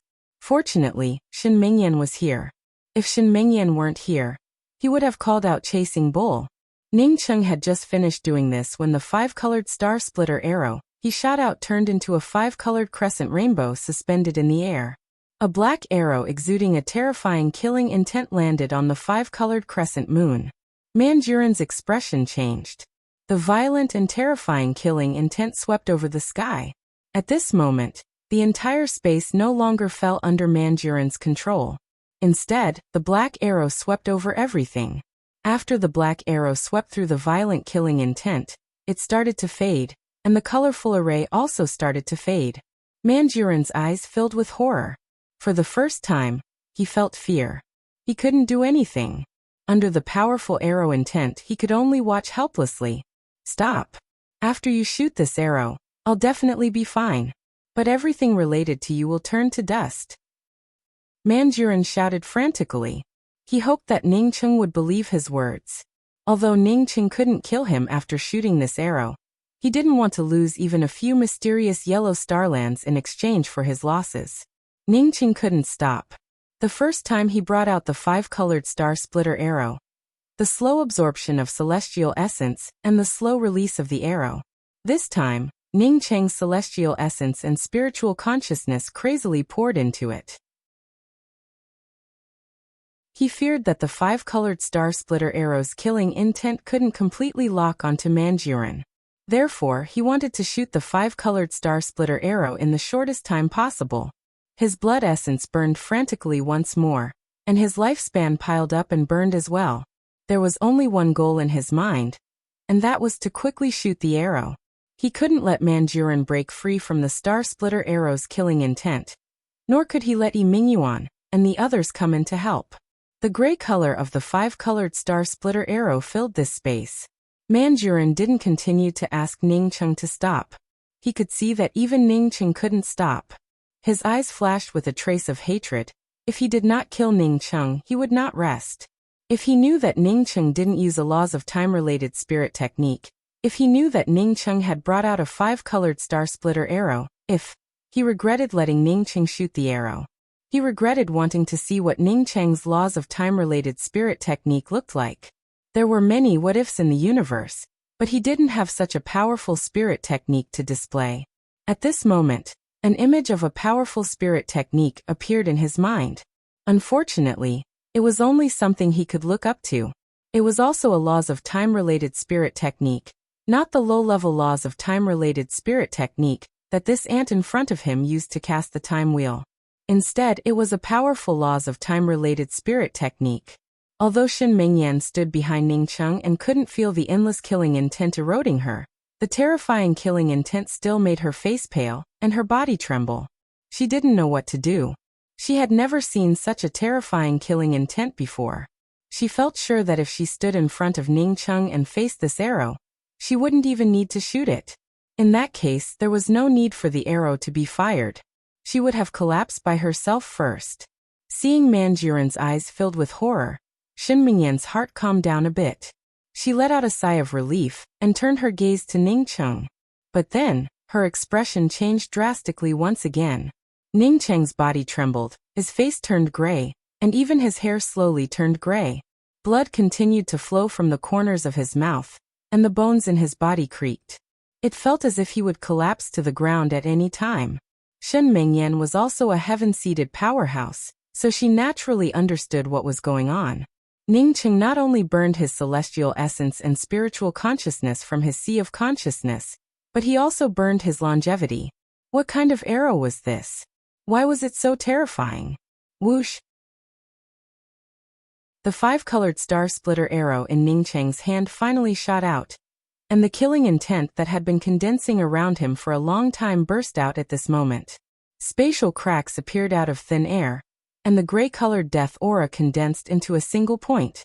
At the same time, the boundless killing intent rushed out. Poof! Ning Cheng spat out another mouthful of blood, and his entire body fell to the ground. He couldn't even utter a single word. The first time he brought out the five-colored star-splitter arrow, he hadn't fully recovered. This time, he brought out the five-colored star-splitter arrow again. Moreover, it was done in such a hurry that it ended up injuring his foundation. Although he had the mysterious yellow origin, this injury couldn't be healed in a day or two. Boom! Manjurin's layers of overlapping space turned into nothingness under this killing intent. His domain also felt like a piece of paper, without any resistance. Manjurin was stronger than the red-haired man, but not by much. Since the red-haired man couldn't avoid Ning Cheng's arrow, he couldn't avoid it either. The five-colored star-splitter arrow tore through the gray-colored killing intent, and directly slammed into Manjurin's chest. At this moment, Manjurin's body suddenly trembled, and it seemed as if he had transformed into another body. Bang! Manjurin's body made a loud noise, and a scream rang out as Manjurin's body exploded into nothingness. Shen Mengyan looked at Manjurin, who had turned into nothingness, in shock. She saw another Manjurin sitting next to him. This Manjurin looked exactly the same as the Manjurin who had turned into nothingness by the five-colored star-splitter arrow. Blood still dripped from the corners of his mouth, celestial essence in chaos, and his aura unstable. Essence spirit substitute. Shen Mengyan screamed out in shock. She came from Yu Clan's corner, and had an extraordinary master. She had naturally heard about essence spirit substitutes. Essence spirit substitutes were supreme treasures, and it was equivalent to giving people an extra life. As long as you had an essence soul substitute, even if you were about to be killed and you had no ability to resist, the essence soul substitute would replace you at the moment of your death, saving you from death. Manjurin couldn't escape just now, but he managed to escape unscathed. Apparently, he had lost his essence spirit substitute, which saved him from death. Manjurin reached out and wiped the blood from the corner of his mouth. Looking at the horrified Shen Mengyan, he slowly climbed up. If he had to face Ning Cheng, he wouldn't hesitate to bring out an escape talisman to escape. Moreover, he didn't even have 1% of his strength left. Moreover, he had used his essence spirit substitute, which meant that he had consumed a lot of his strength. If he wanted to restore his strength, he would need time to heal. However, Shen Mengyan was just a heaven-seated cultivator, so he didn't put her in his eyes at all. This ant had destroyed his essence spirit substitute. If he didn't teach this Ant's Dao companion a lesson, then he wouldn't be Manjuran, the famous ninth prince. He had always been the one to teach others a lesson. When did it become someone else's turn to teach him a lesson? Shin Mingyan quickly sobered up. This ninth prince didn't have the absolute strength to stop her. She quickly rushed forward, picked up Ning Cheng, turned around and flew out. Manjuran, on seeing Shin Mingyan daring to escape, sneered and raised his hand to throw out a red light. In this place, even if he didn't chase after her, Shin Mingyan wouldn't be able to escape from the mysterious yellow starland. After Shin Mingyan rushed out of Shui clan's lair, all she saw was a crisscrossing ravine. Where were the streets of Mai City? Ning Cheng had told her to throw out the array flags after reaching the streets of Mai City. But now that there were no streets, what should she do? Tuan Xinluo, Qiao Jierue, Zhangkong Tianji, Yi Jiufeng, and the others had all disappeared. Even the eyeless Yi Mingyuan and the thin, bamboo-like man weren't here. Only the enchanting woman and the masked man were still sitting on the edge of a huge crack. The enchanting woman had suffered serious injuries and couldn't move at all. But when the masked man saw Shin Mingyan coming out with Ning Cheng in her arms, he immediately roared, "Put him down." Shin Mingyan didn't even bother to pay attention to the masked man. She raised her hand and shot out several red lights. This was her most powerful means, something her master had left for her after she advanced to the heaven-seated realm. The masked man had already suffered serious injuries from Yi Jiufeng. But now, under his anger, he could barely bring out a round shield to block in front of him. The red lights slammed into the round shield with a sharp whistle, causing the masked man to spit out another mouthful of blood. But the red lights still managed to pierce through his thigh, spilling another mouthful of blood. At this time Manjuran also came out. Shin Mingyan didn't have much time to think, and threw out all the array flags in her hand. As soon as she threw out the array flags, they formed a series of spatial fluctuations. In just a few breaths, these spatial fluctuations gathered and formed a huge vortex. This vortex rolled up Shin Mingyan and disappeared from this place in an instant. The masked man and Manjuran stared at Shin Mingyan's disappearing figure in a daze. They couldn't believe it. After a while, Manjuran spoke up in shock, setting up a hidden temporary one-way teleportation array. This person is simply a genius. He said that Ning Cheng was a genius, but not only because Ning Cheng could arrange this array formation, but also because of two other points. First, Ning Cheng could think of setting up a one-way teleportation array after entering Mai City. Second, even after Mai City was destroyed, this one-way teleportation array could still be used. Apparently, when setting up this teleportation array, the other party had already thought of hiding the teleportation array flags through space. In fact, Manjuran didn't fully understand the power of Ning Cheng's array formation. Ning Cheng's array formation didn't have a high grade, but the array flags he arranged could resonate with each other. Even if it blasted away from its original position, it could be restored to its original position in the shortest time through other array flags. He can't escape. This array formation is just a short-distance teleportation array. Manjuran quickly understood the shortcomings of Ning Cheng's teleportation array and spoke up with a fierce tone. He would first seal off the mysterious yellow starland, and then slowly deal with Ning Cheng after his injuries healed.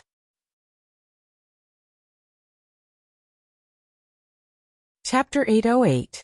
Shin Mingyan landed on the edge of a forest full of withered trees. She cautiously scanned the surroundings with her spiritual consciousness. After a while, she was sure that no one was around. Shin Mingyan's attainments in the Tao of arrays were average, but she also knew that the few array flags Ning Cheng had asked her to throw out were teleportation array flags. She sighed in her heart and admired her daughter Yu Qing's vision even more. In just a short time after entering Mai City, Ning Cheng had already found a way out. Ning Cheng not only had great strength, but he also had extraordinary vision. If only Qing was still here. Shin Mingyan looked down at Ning Cheng, whose hair had turned gray and looked much older than her, and sighed softly. She guessed that this place was still in the mysterious yellow starland. Although she had escaped the range of that ninth prince's spiritual consciousness, she had to keep going. Taking out the map jade strip Ning Cheng gave her, Shin Mingyan's hand trembled slightly. The words Thousand Mound Forest were written on the jade strip, along with the direction and location. Wasn't the Thousand Mound Forest the place she told Ningcheng to go? Since Ningcheng wanted her to enter the Thousand Mound Forest, it must have been for her sake. Shen Mingyan felt grateful towards Ningcheng and quickly rushed into the Thousand Mound Forest with Ningcheng in her arms. A few days later, Shen Mingyan stopped. The location marked on the Jade Strips map stopped here. She didn't know what to do next, but Ningcheng in her arms still hadn't woken up.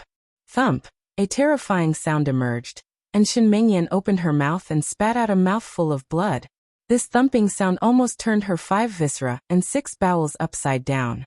Even her sea of consciousness was tumbling endlessly.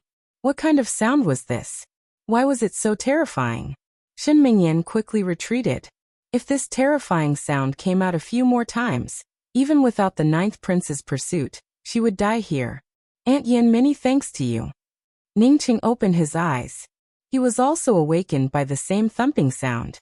Shen Mingyan, who was still in a panic, saw Ningcheng waking up and immediately spoke up with joy. You're awake.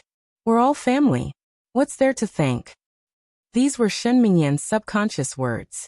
Since learning about the relationship between Ningcheng and Yuqing, she really didn't treat Ningcheng as an outsider. Ningcheng sighed. Although he and Yuqing truly had nothing to do with each other, he didn't refute Shen Mingyan's words. Instead, he took out a few medicinal pills and swallowed them. After taking a few pills, Ningcheng's qi and blood quickly converged together, and his body's recovery also accelerated. Another thump sound emerged, causing Shen Mingyan's heart to churn once again. Fortunately, she was a little further away from that thump and didn't spit out blood. Ningcheng, we have to leave this place quickly. This sound is too terrifying. Shen Mingyan brought out a defensive weapon and spoke to Ningcheng.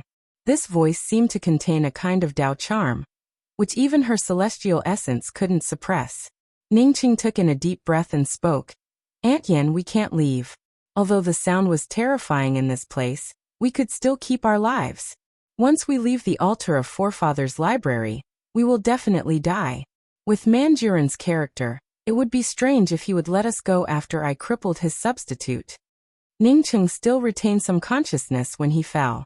He knew that because of Manjurin's essence spirit substitute, his 5-colored star splitter arrow couldn't kill the other party. Leaving the altar of Forefathers' library at this time would truly be courting death. After saying this, Ningcheng swallowed a few more medicinal pills and barely brought out the everlasting Blue Thunder Fort before saying, Aunt Yin, don't retreat. Let's go in. Only by going in will we have a chance to survive. Thump sound emerged again, and it hit Ningcheng's everlasting Blue Thunder Fort. Only then did Shen Mingyan discover that she wasn't affected at all. She didn't continue to retreat and rushed towards the altar of Forefathers' library with Ningcheng in her arms. She had seen Ningcheng's strength with her own eyes, and she believed that Ningcheng had made the right choice to come in. Shortly after Shen Mingyan and Ningcheng entered the direction of the altar of Forefathers' library, a figure appeared where Shen Mingyan had previously stood. However, this figure looked in the direction of the altar of Forefathers' library and didn't follow them. Instead, he chose to leave. 2 hours later, Shen Mingyan stopped outside a collapsed canyon. This canyon was in a mess, with collapsed buildings everywhere. Aunt Yin, let's stop here. I will release the restrictions around the everlasting Blue Thunder Fort. You can integrate a trace of your spiritual consciousness into my everlasting Blue Thunder Fort and help me control the Blue Thunder Fort. I want to heal. Ningcheng didn't wait for Shen Mingyan to answer and immediately separated the control of the everlasting Blue Thunder Fort. Shen Mingyan immediately felt the vastness of the everlasting Blue Thunder Fort and the endless lightning arcs within it. Fortunately, the everlasting Blue Thunder Fort was Ningcheng's weapon. So with her helping Ningcheng to support it, it didn't put much pressure on her. After Ningcheng transferred part of the control of the everlasting Blue Thunder Fort to Shen Mingyan, he turned completely silent. He almost shielded his 6 senses and focused on healing himself. When Shen Mingyan saw this, she quickly brought out an abode-type weapon and put Ningcheng into the abode-type weapon. She then sat down beside Ningcheng and controlled the everlasting Blue Thunder Fort, while waiting for Ningcheng to heal himself. Time passed slowly, and after a few days, Shen Mingyan started to feel the strain. She couldn't hold on for much longer. But seeing that Ningcheng showed no signs of getting up, she could only continue to hold on. Another 2 days passed, and Shen Mingyan started to feel that her spiritual consciousness wasn't strong enough. Controlling the Blue Thunder Fort became even more difficult. Feeling the everlasting Blue Thunder Fort shrinking with every thump, Shen Mingyan started to feel more and more worried. She took out some permanent essence pills and started to absorb the pure starry sky essence spirit chi from the permanent essence pills while hoping that Ningcheng would wake up soon. The starry sky essence spirit chi from the permanent essence pills quickly helped Shen Mingyan fall into a state of cultivation. The moment she fell into this state of cultivation, she sensed a powerful aura.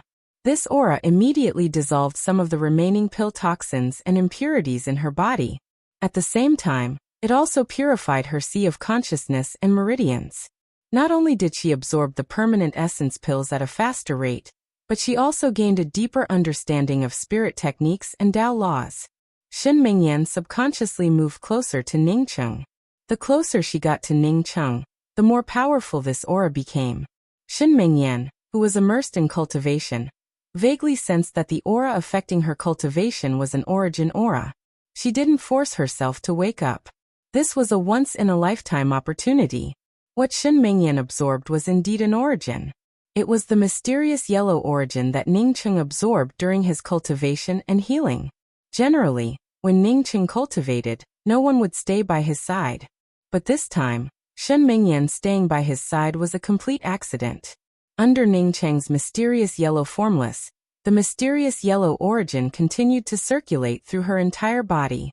Shen Mingyan leaned against Ningcheng's side while absorbing the mysterious yellow origin aura to cleanse her body. During the circulation of the mysterious yellow origin, no impurities were allowed. Shen Mingyan's cultivation method was far worse than Ningcheng's. Even if she cultivated to the heaven-seated realm, her body still contained some impurities. Under the circulation of the mysterious yellow origin aura, these impurities would slowly seep out. After Shen Mingyan fell into cultivation, the everlasting Blue Thunder Fort stabilized. While cultivating, Shen Mingyan could not only use the everlasting Blue Thunder Fort to protect her and Ningcheng, but also continue to cultivate. Another month passed by in a flash, and Shen Mingyan, who was in the middle of cultivation, suddenly woke up. She felt blocked by a cultivation barrier. She didn't continue cultivating but looked at her body in shock. Her entire body was covered with a layer of filth and exuded a strange smell. Seeing this situation, Shen Mingyan almost screamed out. After she reached the heaven-seated realm, one could say that the impurities in her body had decreased to almost nothing. But she never expected that so many impurities would seep out today. Even when she was next to Ningcheng, she still felt ashamed. However, when her spiritual consciousness fell onto Ningcheng's body, she finally felt relieved. Ningcheng was still unconscious, apparently in the deepest level of seclusion to heal himself. Shen Mingyan breathed in relief and quickly stood up. She then activated a few isolation restrictions before taking off all her clothes. After casting a few dirt removal techniques on her body, she quickly removed the impurities and changed into a set of underwear. Just as Shen Mingyan changed into her underwear, she didn't even have time to put on her coat when she felt a loud bang. The everlasting Blue Thunder Fort outside exploded. At the same time, a spiritual consciousness passed through and fell on her body. Shen Mingyan screamed. She hadn't even put on her clothes when such a thing happened. With the everlasting Blue Thunder Fort blasted open, Ningcheng also woke up. Although Shen Mingyan controlled the everlasting Blue Thunder Fort, it was connected to his mind. Therefore, when someone blasted open his defensive weapon, how could he not wake up? Boom. The next moment, Shen Mingyan's abode-type weapon exploded, and the horrified Shen Mingyan quickly hid behind Ningcheng. This instinctive avoidance made her forget that others had spiritual consciousness. A fiery gaze fell on her and Ningcheng. The masked man was staring at Shen Mingyan, who only wore underwear. "You two adulterers, I've disturbed your pleasure." The masked man gave a cold snort, and murderous aura erupted from his body. His domain even stirred up the surrounding space. "Beast, what does our healing have to do with you? A beast like you killed so many people, You deserve to die. Shen Mingyan recovered and cursed with hatred. She had a clear conscience, so she naturally wouldn't have any psychological shadows. She quickly took out her coat and was about to put it on when another thud sounded. A trace of blood overflowed from the corner of her mouth, and the coat in her hand fell to the ground. Ning Cheng sneered in his heart.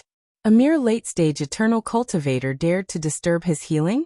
Even if he hadn't fully recovered from his injuries, a late-stage eternal cultivator wouldn't dare to disturb him. Ning Cheng was just about to bring out the celestial rainbow purgatory spear when his expression changed slightly. The next moment, he put away the celestial rainbow purgatory spear, grabbed Shen Mingyan, and quickly rushed into the dilapidated canyon entrance. The masked man bit his lips until a trace of blood came out.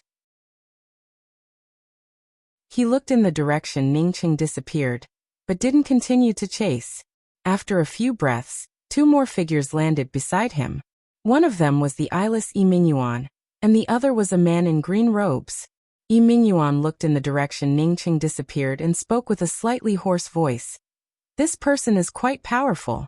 He could even escape from the ninth prince. The green-robed man just stared in the direction Ning Cheng disappeared and didn't speak. He didn't know what method Ning Cheng used to seriously injure the ninth prince. But since Ning Cheng could kill Hongluan, it was normal for him to injure the ninth prince.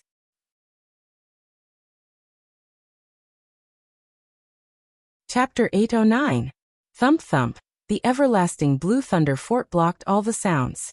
Even if Ning Cheng hadn't fully recovered from his injuries, his current cultivation wasn't something the heaven-seated realm could compare to.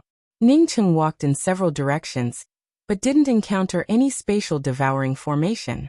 He knew that to enter the Blood Lake, he had to find the location of the spatial devouring formation.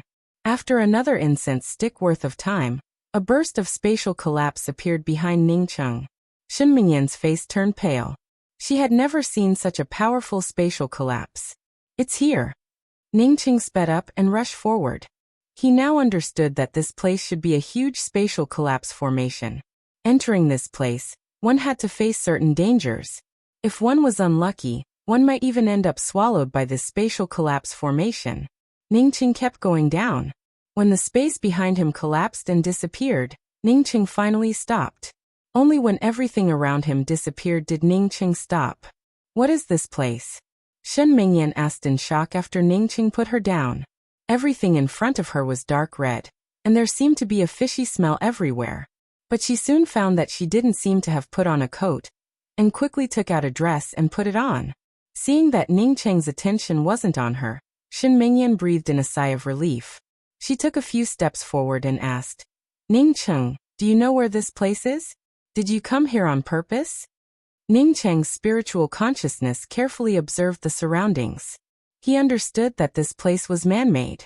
As long as one came to this place, it meant that there would be danger everywhere. Ning Cheng nodded. Yes, I know where this place is. Back then, I owed a favor to a person who saved my life when he was trapped here.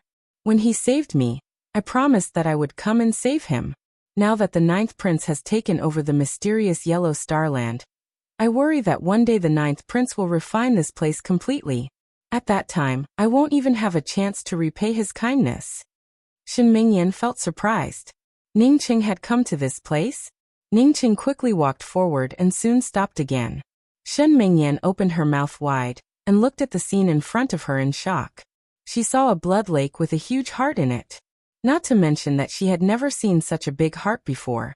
Shen Mingyan didn't even think that such a big heart existed.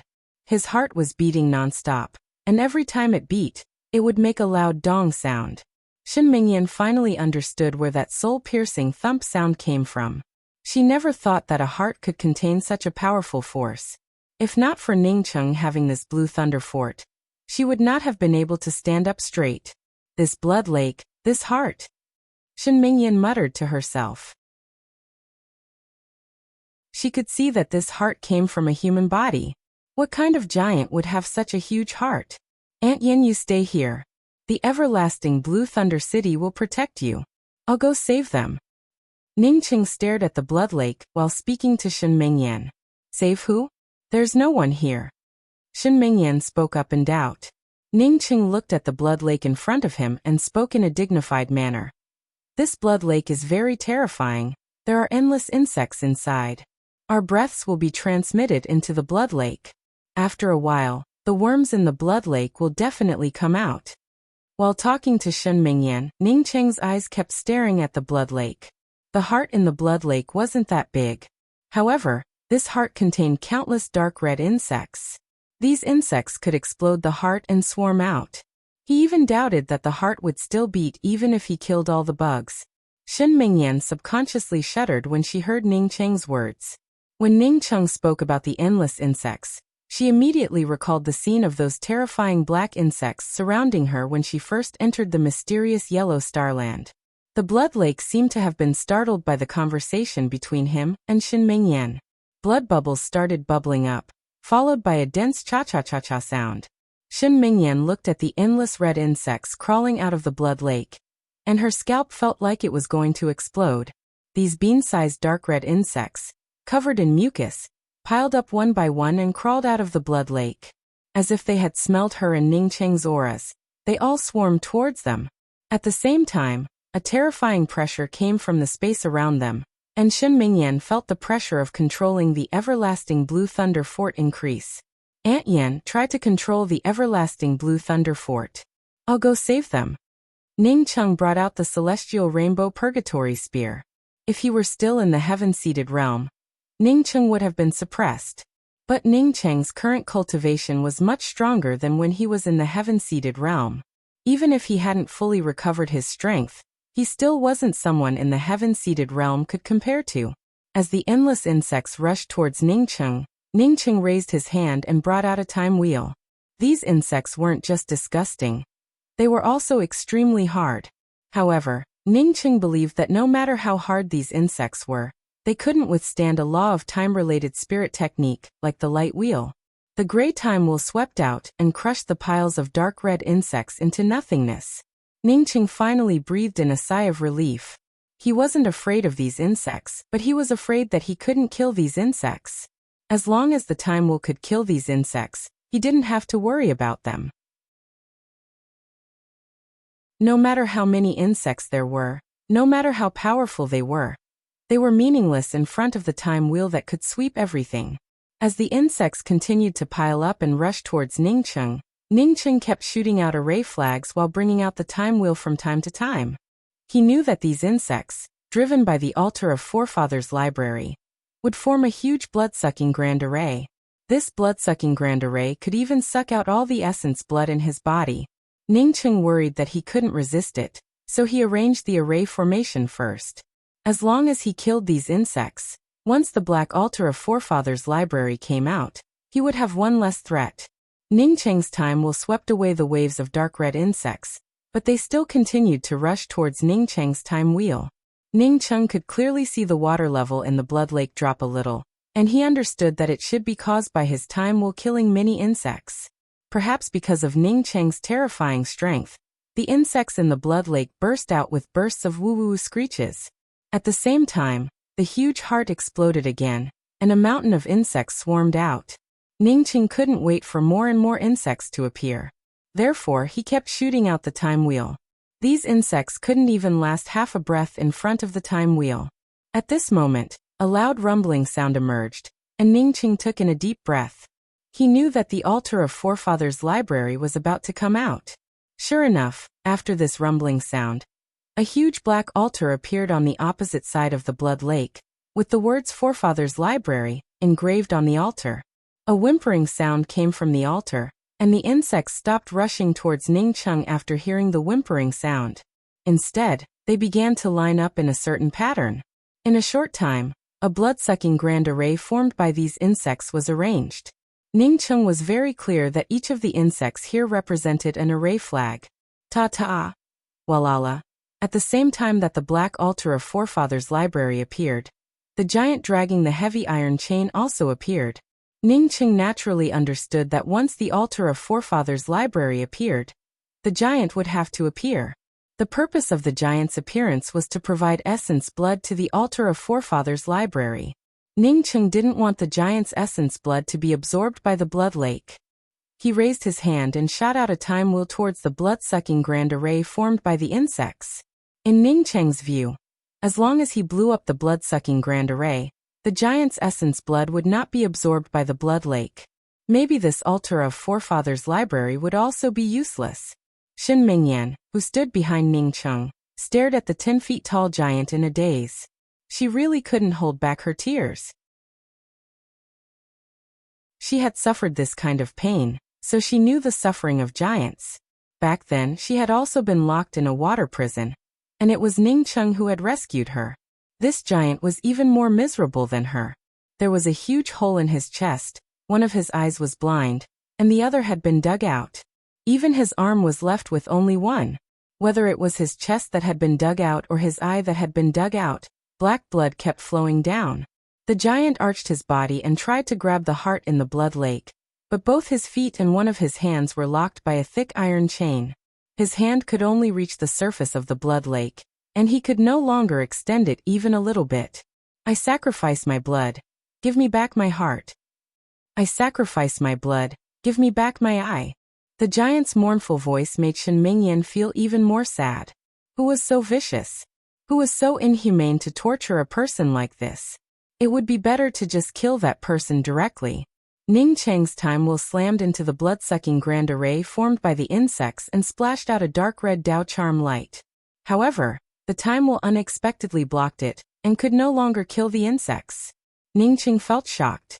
If he couldn't kill these insects, how could he break the array? As the dark red insect's blood-sucking grand array completed, the whimpering sound of the altar of forefathers' library grew even more shrill. The giant became more and more restless. He shouted as he tried to grab his heart. As the whimpering sound of the altar grew more and more intense, the giant's blood finally turned into a blood bridge and fell into the lake. But this time, because of Ning Cheng's interference, the blood bridge wasn't as fierce as the last time. Ning Cheng endured the powerful blood-sucking force and shot out a dozen time wheels. He didn't believe that he couldn't destroy this blood-sucking grand array. The giant, who wanted to grab his heart, finally felt Ning Cheng next to him. He stopped his actions and turned his head to Ning Cheng. Are you the person I saved last time? Why are you here again? The celestial rainbow purgatory spear in Ning Cheng's hand turned into a spear intent and broke through the space between him and the blood-sucking grand array. Then, with the help of the time wheels, he shot out with all his might. However, he replied, because I promised you that as long as I'm alive, I will come back to help you. The giant stood there in a daze. He had helped countless people in his life and was deceived by countless people. Except for the dead, no one had ever come to help him. Not to mention keeping his promise and returning to this place again. He clearly had no eyes, but 2 lines of tears flowed down his cheeks as he murmured, Sheer, you were right. There are always good people in this world. He shed tears of excitement, not because Ning Cheng came to save him, but because Sheer didn't lie to him.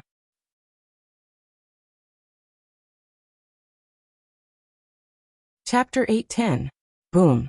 The celestial rainbow purgatory spear and the time wheel slammed into the blood-sucking grand array formed by the dark red insect tide, causing the aura of time to splatter out. However, the insect tide grand array only shook a little but didn't break. The black altar of forefathers' library whimpered even more miserably, and the insects that came out of the blood lake and the heart of the blood lake also became denser. The giant did not care about Ning Cheng's attack. After he muttered to himself, he spoke to Ning Cheng. I know you are called Ning Cheng. If you can't save me, I'll send you away. With that, the giant grabbed at the void again and tore open another crack in the void.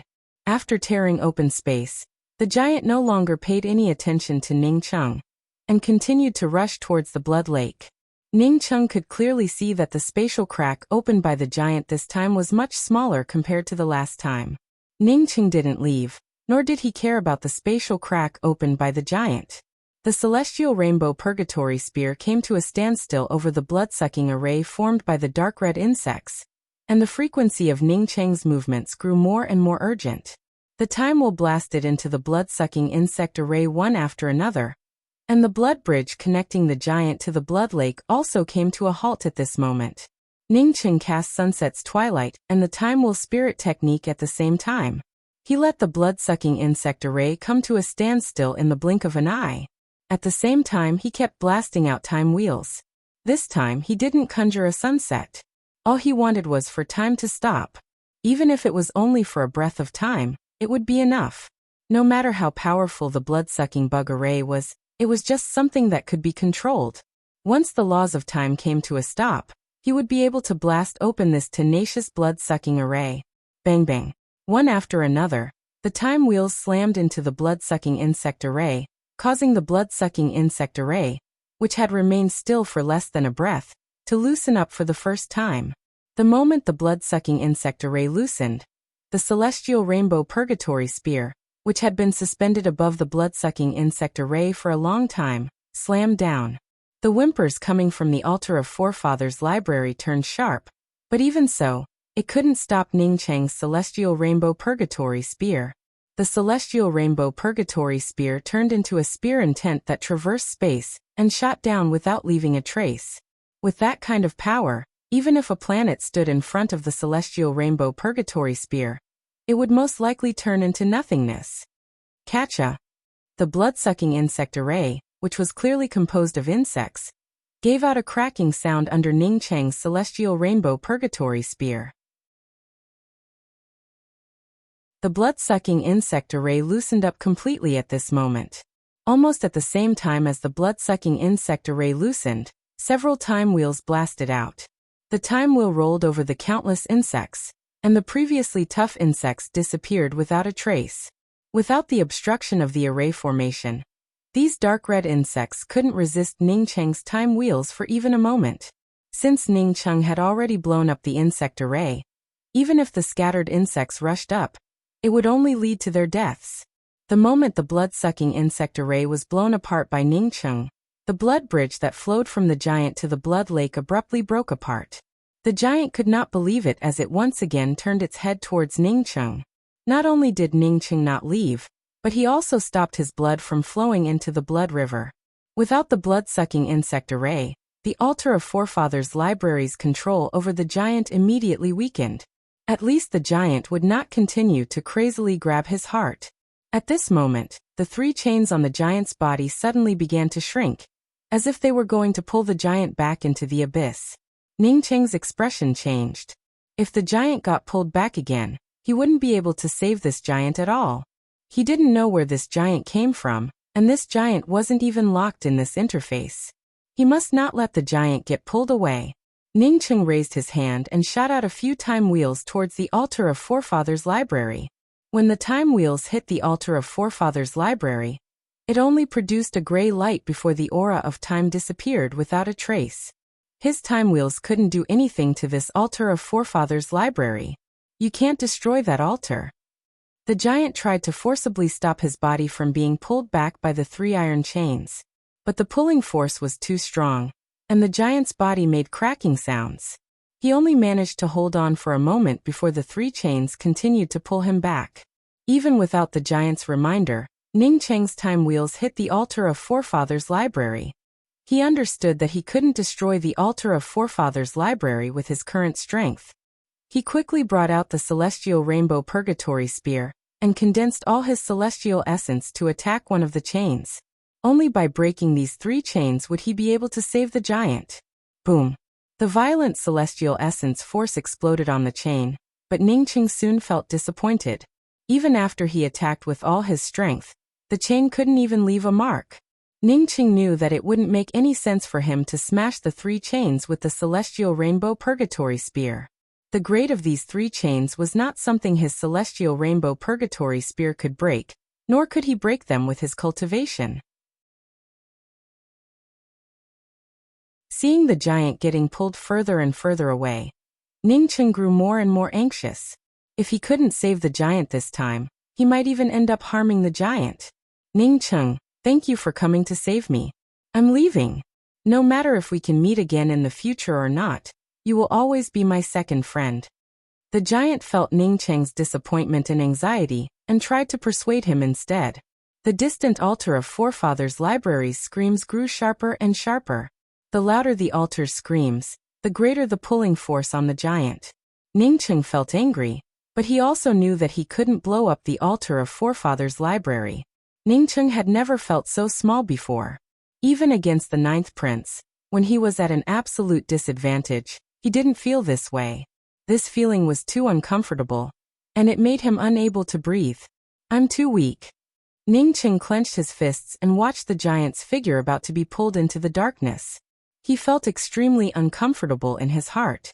Seeing that the giant was about to disappear in front of him, Ningcheng suddenly remembered that the giant's eye was still on him. He quickly took out the jade box. The moment he took out the jade box containing the eye, the giant also sensed the jade box in Ningcheng's hand and roared even more violently. Exerting all his strength, he even stopped himself from being dragged down. His two empty eyes stared at Ningcheng's hand, as if he could still see it. The skin and bones all over his body bulged up, forcibly stopping the pull of the chains. Ningcheng was holding his eye. It had to be his eye. Ningcheng saw the giant's expression and felt a sense of sadness in his heart. He rushed forward and wanted to hand the eye to the giant. But when he rushed to the giant's side, he suddenly remembered something. The dagger that nailed the giant. He hadn't refined the dagger, not because he didn't want to refine it, but because he wanted to give it to the giant. He didn't think that he wouldn't be able to save the giant, so it wasn't until this moment that he remembered the dagger.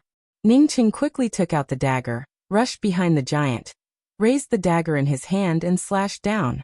A tearing murderous aura came crashing down, and even the void in front of the dagger seemed to have a trace of it.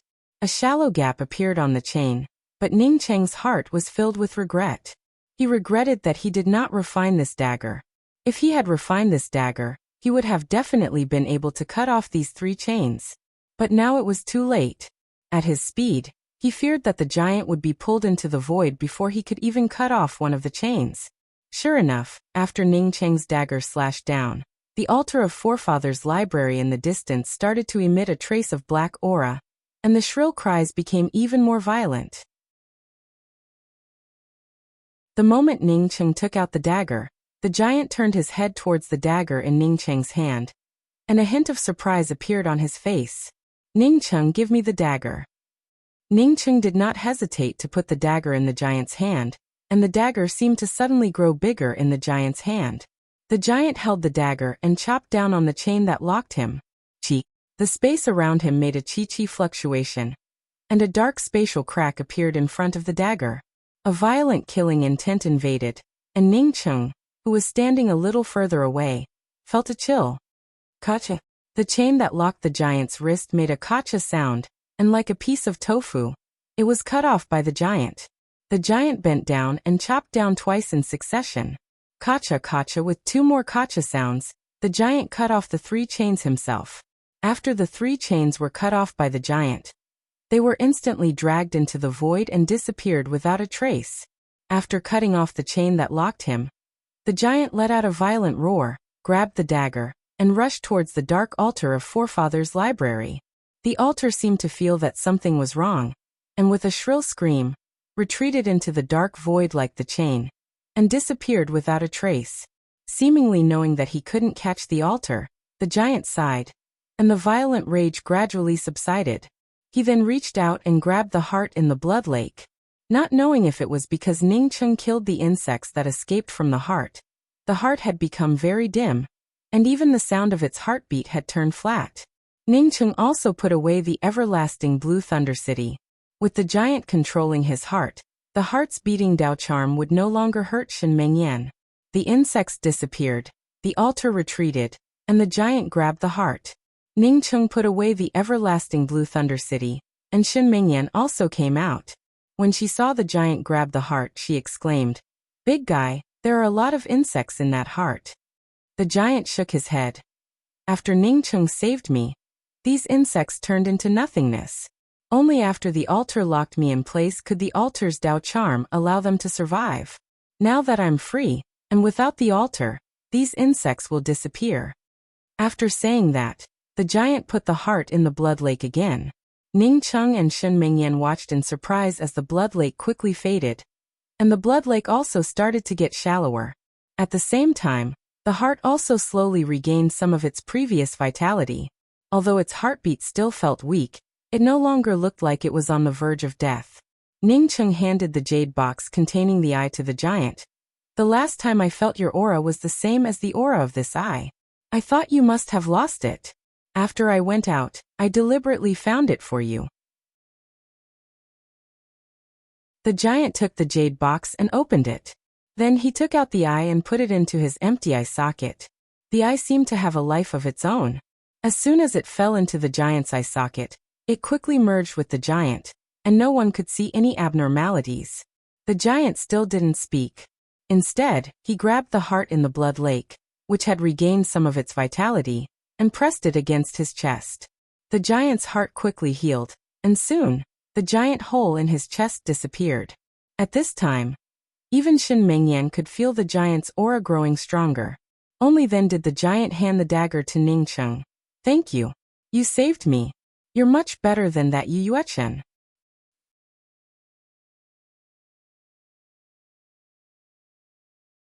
Chapter 8:11. Ning Cheng pushed the dagger back to the giant again. Senior, I originally planned to give this dagger to you.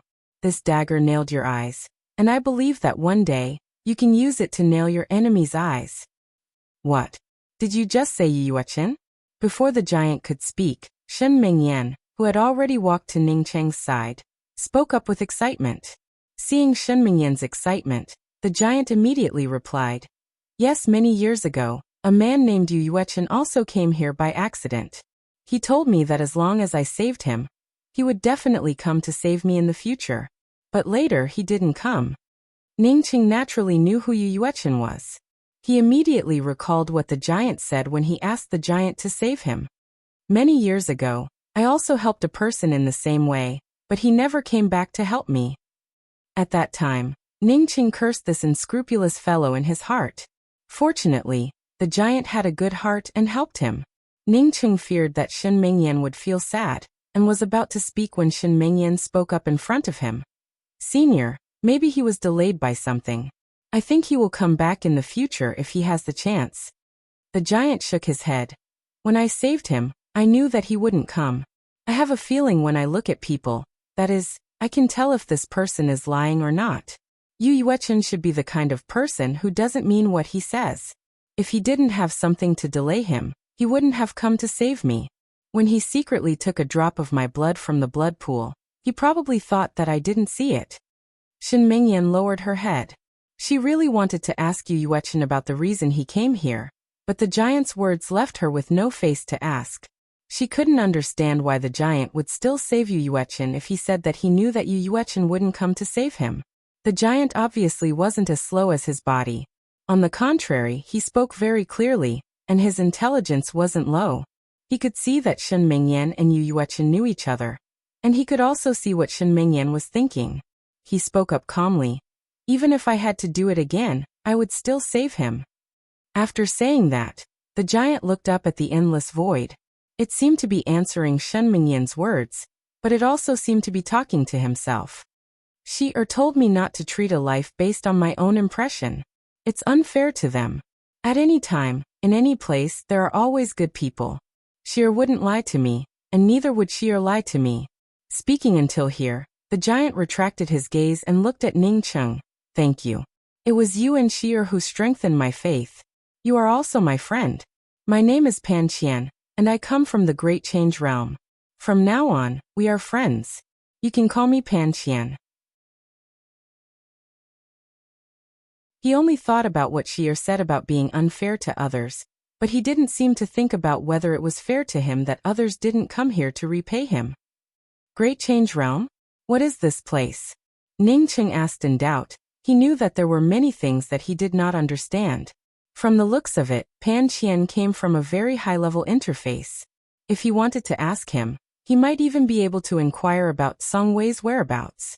Pan Qian said to Ning Cheng, Give me some materials first. I will refine a few sets of clothes. Ning Cheng then remembered that Pan Qian's clothes were also in tatters. He quickly took out a ring and handed it to Pan Qian. Pan Qian, you can take the things inside. I still have a lot.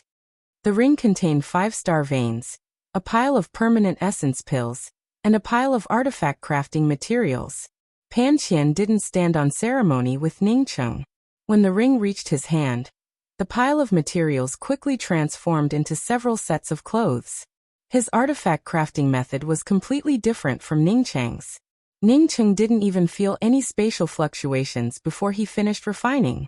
After putting on the clothes, Pan Qian said to Ning Cheng, "I've been trapped in this interface for many years. I know that the laws here are incomplete, and it should be a very low-level interface. The Great Change Realm I mentioned is one of the 5 highest-level positional planes, and it's the first positional plane we can reach. The other 4 places are the Absolute Beginning Realm, Grand Beginning Realm, Grand Essence Realm and Grand Ultimate Realm. I'll tell you about these later. This place is a huge interface array formation, which locks me in between the 2 realms. Now that I've broken free, and I've also cut off 3 of the ceiling boundary chains, this place will soon collapse." Ning Cheng, who wanted to ask more questions, felt speechless after hearing this. Knowing that this place was about to collapse, why didn't he leave quickly? Instead, he had the energy to refine clothes and answer my questions. At this moment, he finally understood how thick Pan Qian's nerves were. Ning Cheng rushed to the side of the sifting fairy grass and pulled out the dozen stalks of sifting fairy grass before saying, "Aunt Yan, let's get out." Pan Qian nodded, "Follow me." After saying that, Pan Qian chose a direction and strode out. Although Shen Mingyan felt very complicated and had a lot of questions to ask, she also knew that this wasn't the right time. The 3 of them hadn't walked far when a burst of spatial collapse came from behind them. Pan Qian moved quickly, covering hundreds of meters with each step. Coupled with his fast speed, the 3 of them quickly walked out of the deepest part of the Altar of Forefathers Library, and once again arrived at the Thousand Mound Forest. After the Ning Cheng trio came out, the first person they saw was Manjuran. Standing next to Manjuran were Yi Mingyuan, the masked man, and the green-robed cultivator. Ning Cheng didn't see the skinny bamboo-like fellow, but he didn't know if Qiao Jierui and Zhangkong Tianji worked together to kill him. Ning Cheng's spiritual consciousness swept over Manjuran, and understood that Manjuran's cultivation had already recovered. Manjuran's cold gaze swept past Ning Cheng and fell on Pan Qian. After looking at Pan Qian up and down for a while, he asked, "Yuechen, is he the giant sealed by the Altar of Forefathers Library?" Although he didn't care about Ning Cheng, his mind had always been focused on Ning Cheng. Once Ning Cheng brought out that terrifying black arrow, he would immediately escape. He couldn't let the black arrow's killing intent lock onto him. He knew that once Ning Cheng brought out that arrow, Ning Cheng wouldn't be able to control it. As long as he waited for the arrow to drain Ning Cheng, he would come back.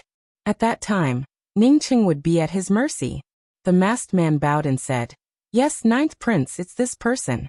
His blood is a lake of blood, and contains the purest ancient bloodline. The drop of blood I brought to the Ninth Prince came from him." Manjuran laughed and nodded. Yes, since he came out, he must have brought that lake of ancient blood essence with him.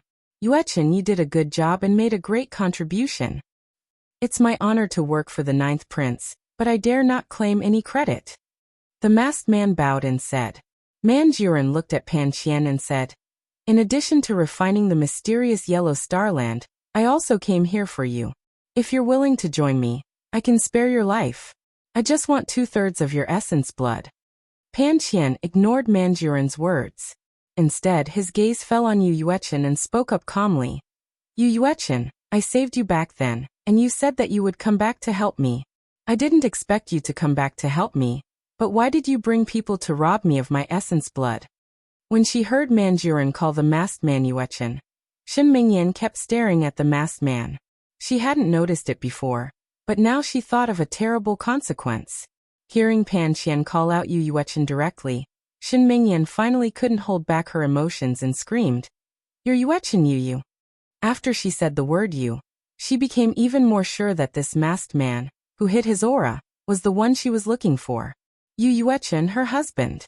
The masked man took off his mask and stared at Shen Mingyan coldly.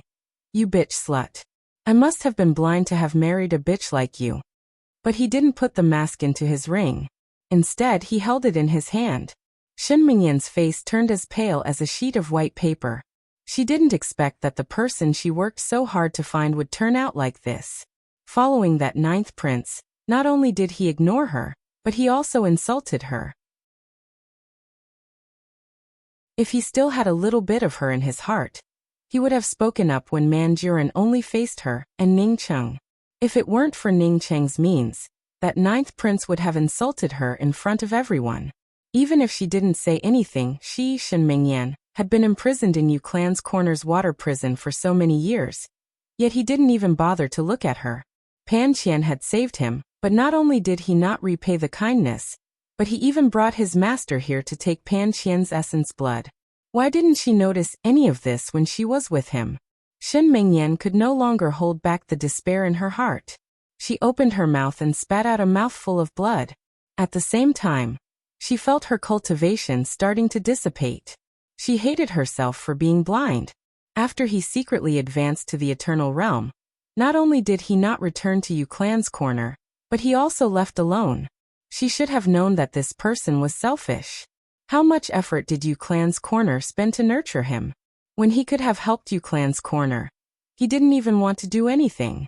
Instead, he turned around and left in silence. But she didn't think of any of this. She only thought of him saying that he would come back and take her away in the future. Yu Yuechen's cold gaze swept over Ning Cheng and glanced at Shen Mingyan with disdain. Did you have a good time with your adulterer these days? You like that kind of stuff, don't you? Shen Mingyan didn't even have the strength to refute. Celestial essence overflowed from her dantian, and she wanted to self-destruct. Shen Mingyan was Yu Qing's mother, so Ning Qing naturally couldn't watch Shen Mingyan self-destruct in front of him. He raised his hand and patted Shen Mingyan's back. The celestial essence overflowing from Shen Mingyan's body immediately calmed down. Aunt Yan, it's not worth it to self-destruct for this kind of person. Ning Qing sighed and tried to persuade her. If Shen Mingyan wanted to continue self-destructing, he wouldn't be able to stop it. He couldn't be with Shen Mingyan all the time. Shen Mingyan looked at Yu Yuechen in a daze and spoke up after a while. You're right. It's not worth it to commit suicide for this kind of person. She immediately thought of Yu Qing. Yu Qing was no longer here, so what relationship did she have with Yu Yuechen? But now that the two of them had nothing to do with each other, she couldn't even figure it out. Thinking of Yu Qing, Shen Mingyan sighed.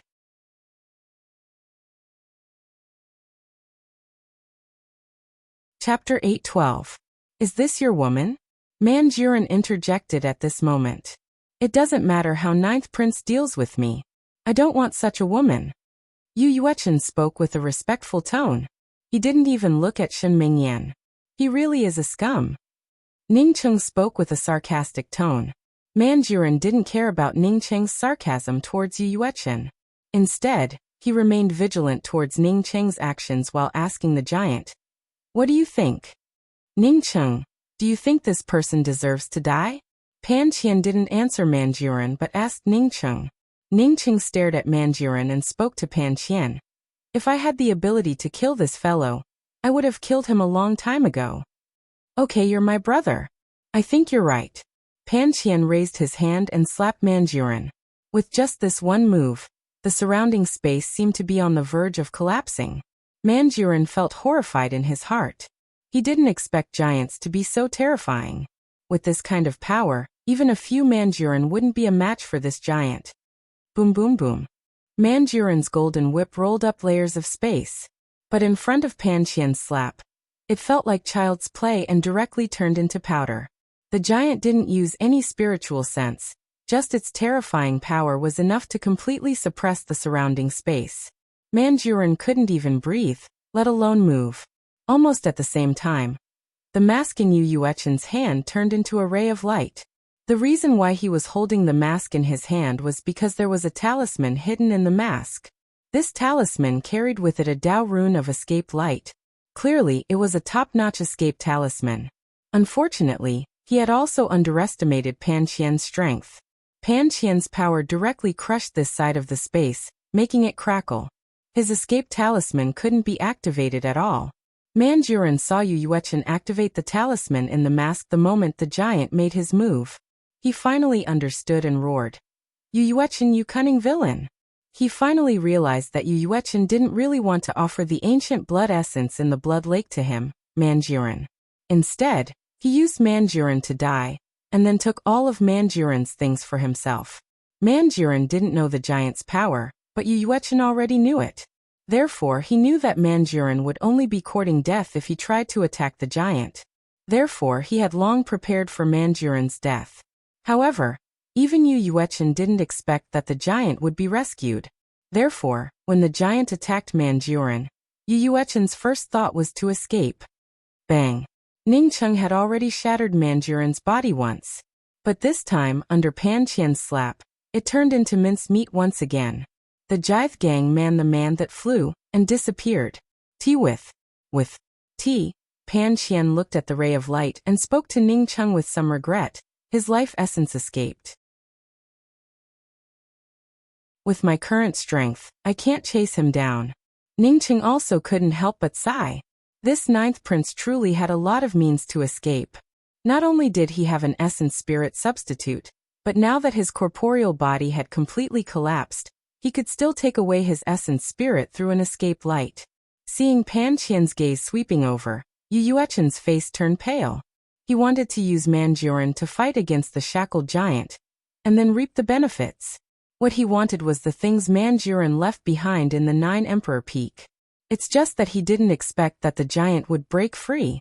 His wishful thinking would come to nothing. Therefore, when Pan Qian attacked, he planned to use the breaking boundary talisman to escape. It's just that Pan Qian's strength was too great. With Pan Qian in control of this space, he couldn't activate the breaking boundary talisman. Shen Mingyan suddenly knelt on the ground. Senior Pan, please let him go. You're still pleading for him? Pan Qian felt puzzled. Shen Mingyan then looked at Ningcheng, and Ningcheng understood what she meant. Shen Mingyan didn't want to plead for Yu Yuechen, but she couldn't watch Yu Yuechen die in front of her. If that was the case, perhaps she would always feel guilty in the depths of her heart. This guilt wasn't towards Yu Yuechen, but towards the dead Yu Qing. Seeing Ningcheng not speaking, Pan Qian sighed. He raised his hand and grabbed a spatial crack, grabbed Yu Yuechen and threw him in. For the sake of my brother Ningcheng, I'll spare your dog life. After throwing Yu Yuechen away, Pan Qian looked at Yi Mingyuan and the green-robed man, who were suppressed by him. He then grabbed the two and threw them into the spatial crack. Ningcheng secretly sighed at Pan Qian's kindness. If it were him, he would have killed these two fellows. After easily dealing with the 9th prince and the others, Pan Qian said to Ningcheng, "The 5 Grand Realms are also called the Good Fortune 5 Grand Realms. The reason for this name is that each of the 5 realms has a gateway leading to good fortune. Unfortunately, after a melee of powerhouses, the Grand Beginning Realm, Grand Essence Realm and Grand Ultimate Realm of the 5 Grand Realms all collapsed and split into many parts. Only the Grand Change Realm remained intact." Pan Qian, are you saying that the gates of good fortune of the other 4 great realms are broken? If we want to enter the gates of good fortune, we can only go to the Great Change Realm? Ningcheng was not a stranger to good fortune. His mysterious yellow bead was a good fortune treasure, and Song Wei had also helped him through the gate of good fortune. Pan Qian shook his head. You don't understand what I mean. I said that there is a gate that leads to good fortune, not that this gate exists or is material. Only in this place would one have the opportunity to comprehend the gate of good fortune. Only by comprehending the gate of good fortune would one be able to touch the gate and push it open to enter. Apart from the Great Change Realm, the other great realms had collapsed and their rules were incomplete. Therefore, even if you comprehend it to the extreme, you won't be able to sense and touch that door. Ningcheng clenched his fists. He had to go to the Grand Change Realm. He felt sure that Song Wei had gone to one of the Grand Worlds, most likely one of the 5 Grand Worlds. Seeing that Ningcheng seemed to be lost in thought, Pan Qian spoke up. Ningcheng, don't think too much about it. Since ancient times, there was only the legend of good fortune. This legend was very old, and many people knew about it. However, no one has ever been able to open the gate of good fortune and enter it. If you have the chance in the future, don't stay in this low-level grand world. The laws here are very incomplete. You can go to the 5 Grand Worlds. If one day I can find the way to the Grand Change Realm, I will pick you up. Ningcheng gave an sound and asked a moment later. Pan Qian, can you tell me what kind of world the 5 Grand Worlds are? Pan Qian remained silent for a long time before speaking. I have always been by Shier's side and rarely go out. However, I know that the Grand Change Realm is a vast place filled with spiritual auras and Dao charms. Any place is a treasure land of spiritual beings, a beautiful paradise. Shier had told him all of this, but he really didn't know what was so good about the Grand Change Realm. Speaking of this, Pan Qian thought for a while before continuing. Xia once told me that the 5 grand worlds have a saying, for have one. I heard that the powerful spirit techniques of these realms are: Grand Beginning has Spirit Runes, Grand Beginning has Spirit Light, Grand Essence Spirit Thunder, Grand Ultimate has Yin and Yang, and Grand Change is Formless. Pan Qian told Ningcheng almost everything he knew, but all his knowledge came from Shi-Er. Ningcheng had never heard of any of these spirit techniques, and he knew that Pan Qian should only know these. Ningcheng didn't continue to ask Pan Qian about the good fortune 5 grand worlds. Instead he said, "Elder brother Pan Qian, the mysterious yellow starland's vitality is weak now. Elder brother, why don't you come with me to my mysterious yellow celestial river?" Pan Qian shook his head. "I want to go back. I want to find the Grand Change Realm. I promised Shier that I would go back." Pan Qian had mentioned Shier several times, so Ningcheng guessed that Shier must have a very high position in Pan Qian's heart. Therefore he said, "If I can go to the Grand Change Realm in the future, I will definitely look for you." "Okay, that's it. I'm leaving," Pan Qian said to Ningcheng and Shen Mingyan before tearing through space to leave. Shen Mingyan suddenly spoke up. "Senior Pan Qian, I would like to ask you to take me out of here." Pan Qian looked at Shen Mingyan in confusion. "You want to go with me?" After saying that, he subconsciously looked at Ningcheng again. He felt that Shen Mingyan was a beautiful woman, and that Yu Yuechen wasn't worthy of Shen Mingyan at all. Only brother Ningcheng was worthy of Shen Mingyan. Now that Yu Yuechen was gone, it was only right for brother Ningcheng and Shen Mingyan to stay together. Shen Mingyan spoke up firmly. "Yes, senior, please help me." Ningcheng didn't speak. He understood Shen Mingyan's thoughts. Shen Mingyan didn't want people to gossip about her. Even her former husband would gossip about her. It would be strange if others didn't gossip about her when they saw her together. Moreover, this place had already broken Shen Mingyan's heart. She didn't want to stay in this sad place anymore. Her daughter died in this place, her husband betrayed her, and even her senior apprentice sister was plotted against. It turned out that her only purpose for living was gone. What courage and reason did she have to stay in this place? Seeing that Ningcheng didn't object, Pan Qian nodded. "Okay, I'll take you away. My path is dangerous, but if you're not afraid, you can come with me. Also, don't call me senior in the future. Just call me elder brother Pan Qian." "Yes, elder brother Pan Qian." After Shen Mingyan called out this sentence, her entire person turned strange. It felt as if she was no longer the Shen Mingyan of the past. "Okay." Pan Qian then said to Ningcheng, "Brother Ningcheng, take care of yourself after I leave." Ningcheng was just about to speak when Shen Mingyan also spoke up. "Junior apprentice brother Ning, thank you for taking care of me. Mingyan will be leaving now. See you again if fate wills it." Hearing Shen Mingyan call him junior apprentice brother Ning, Ningcheng froze for a moment and swallowed the words Aunt Yan. He knew that Shen Mingyan had completely forgotten the past at this moment. Ningcheng sighed. Perhaps this was Shen Mingyan's rebirth. It was just like reincarnation. Although she hadn't experienced the reincarnation of her body, her spirit had reincarnated once. "Elder brother Pan Qian, senior apprentice sister Mingyan, take care." Ningcheng bowed. Pan Qian raised his hand and tore open space again. Taking Shen Mingyan with him, he stepped into the vast and boundless void. After a while, the torn space returned to its original state. Ningcheng stood alone in the withered thousand-mound forest and looked at the vast and boundless sky. A feeling rose in his heart that was hard to describe. You're tuning in to the Li Mei's Wuxia Whispers YouTube channel. We're so grateful for your support, and don't forget to subscribe to join us on this incredible journey through captivating stories. Your generosity through donations truly makes a world of difference, as it's the primary source of revenue that allows me to expand and enhance this channel for you. Thank you from the bottom of my heart for being a part of this adventure.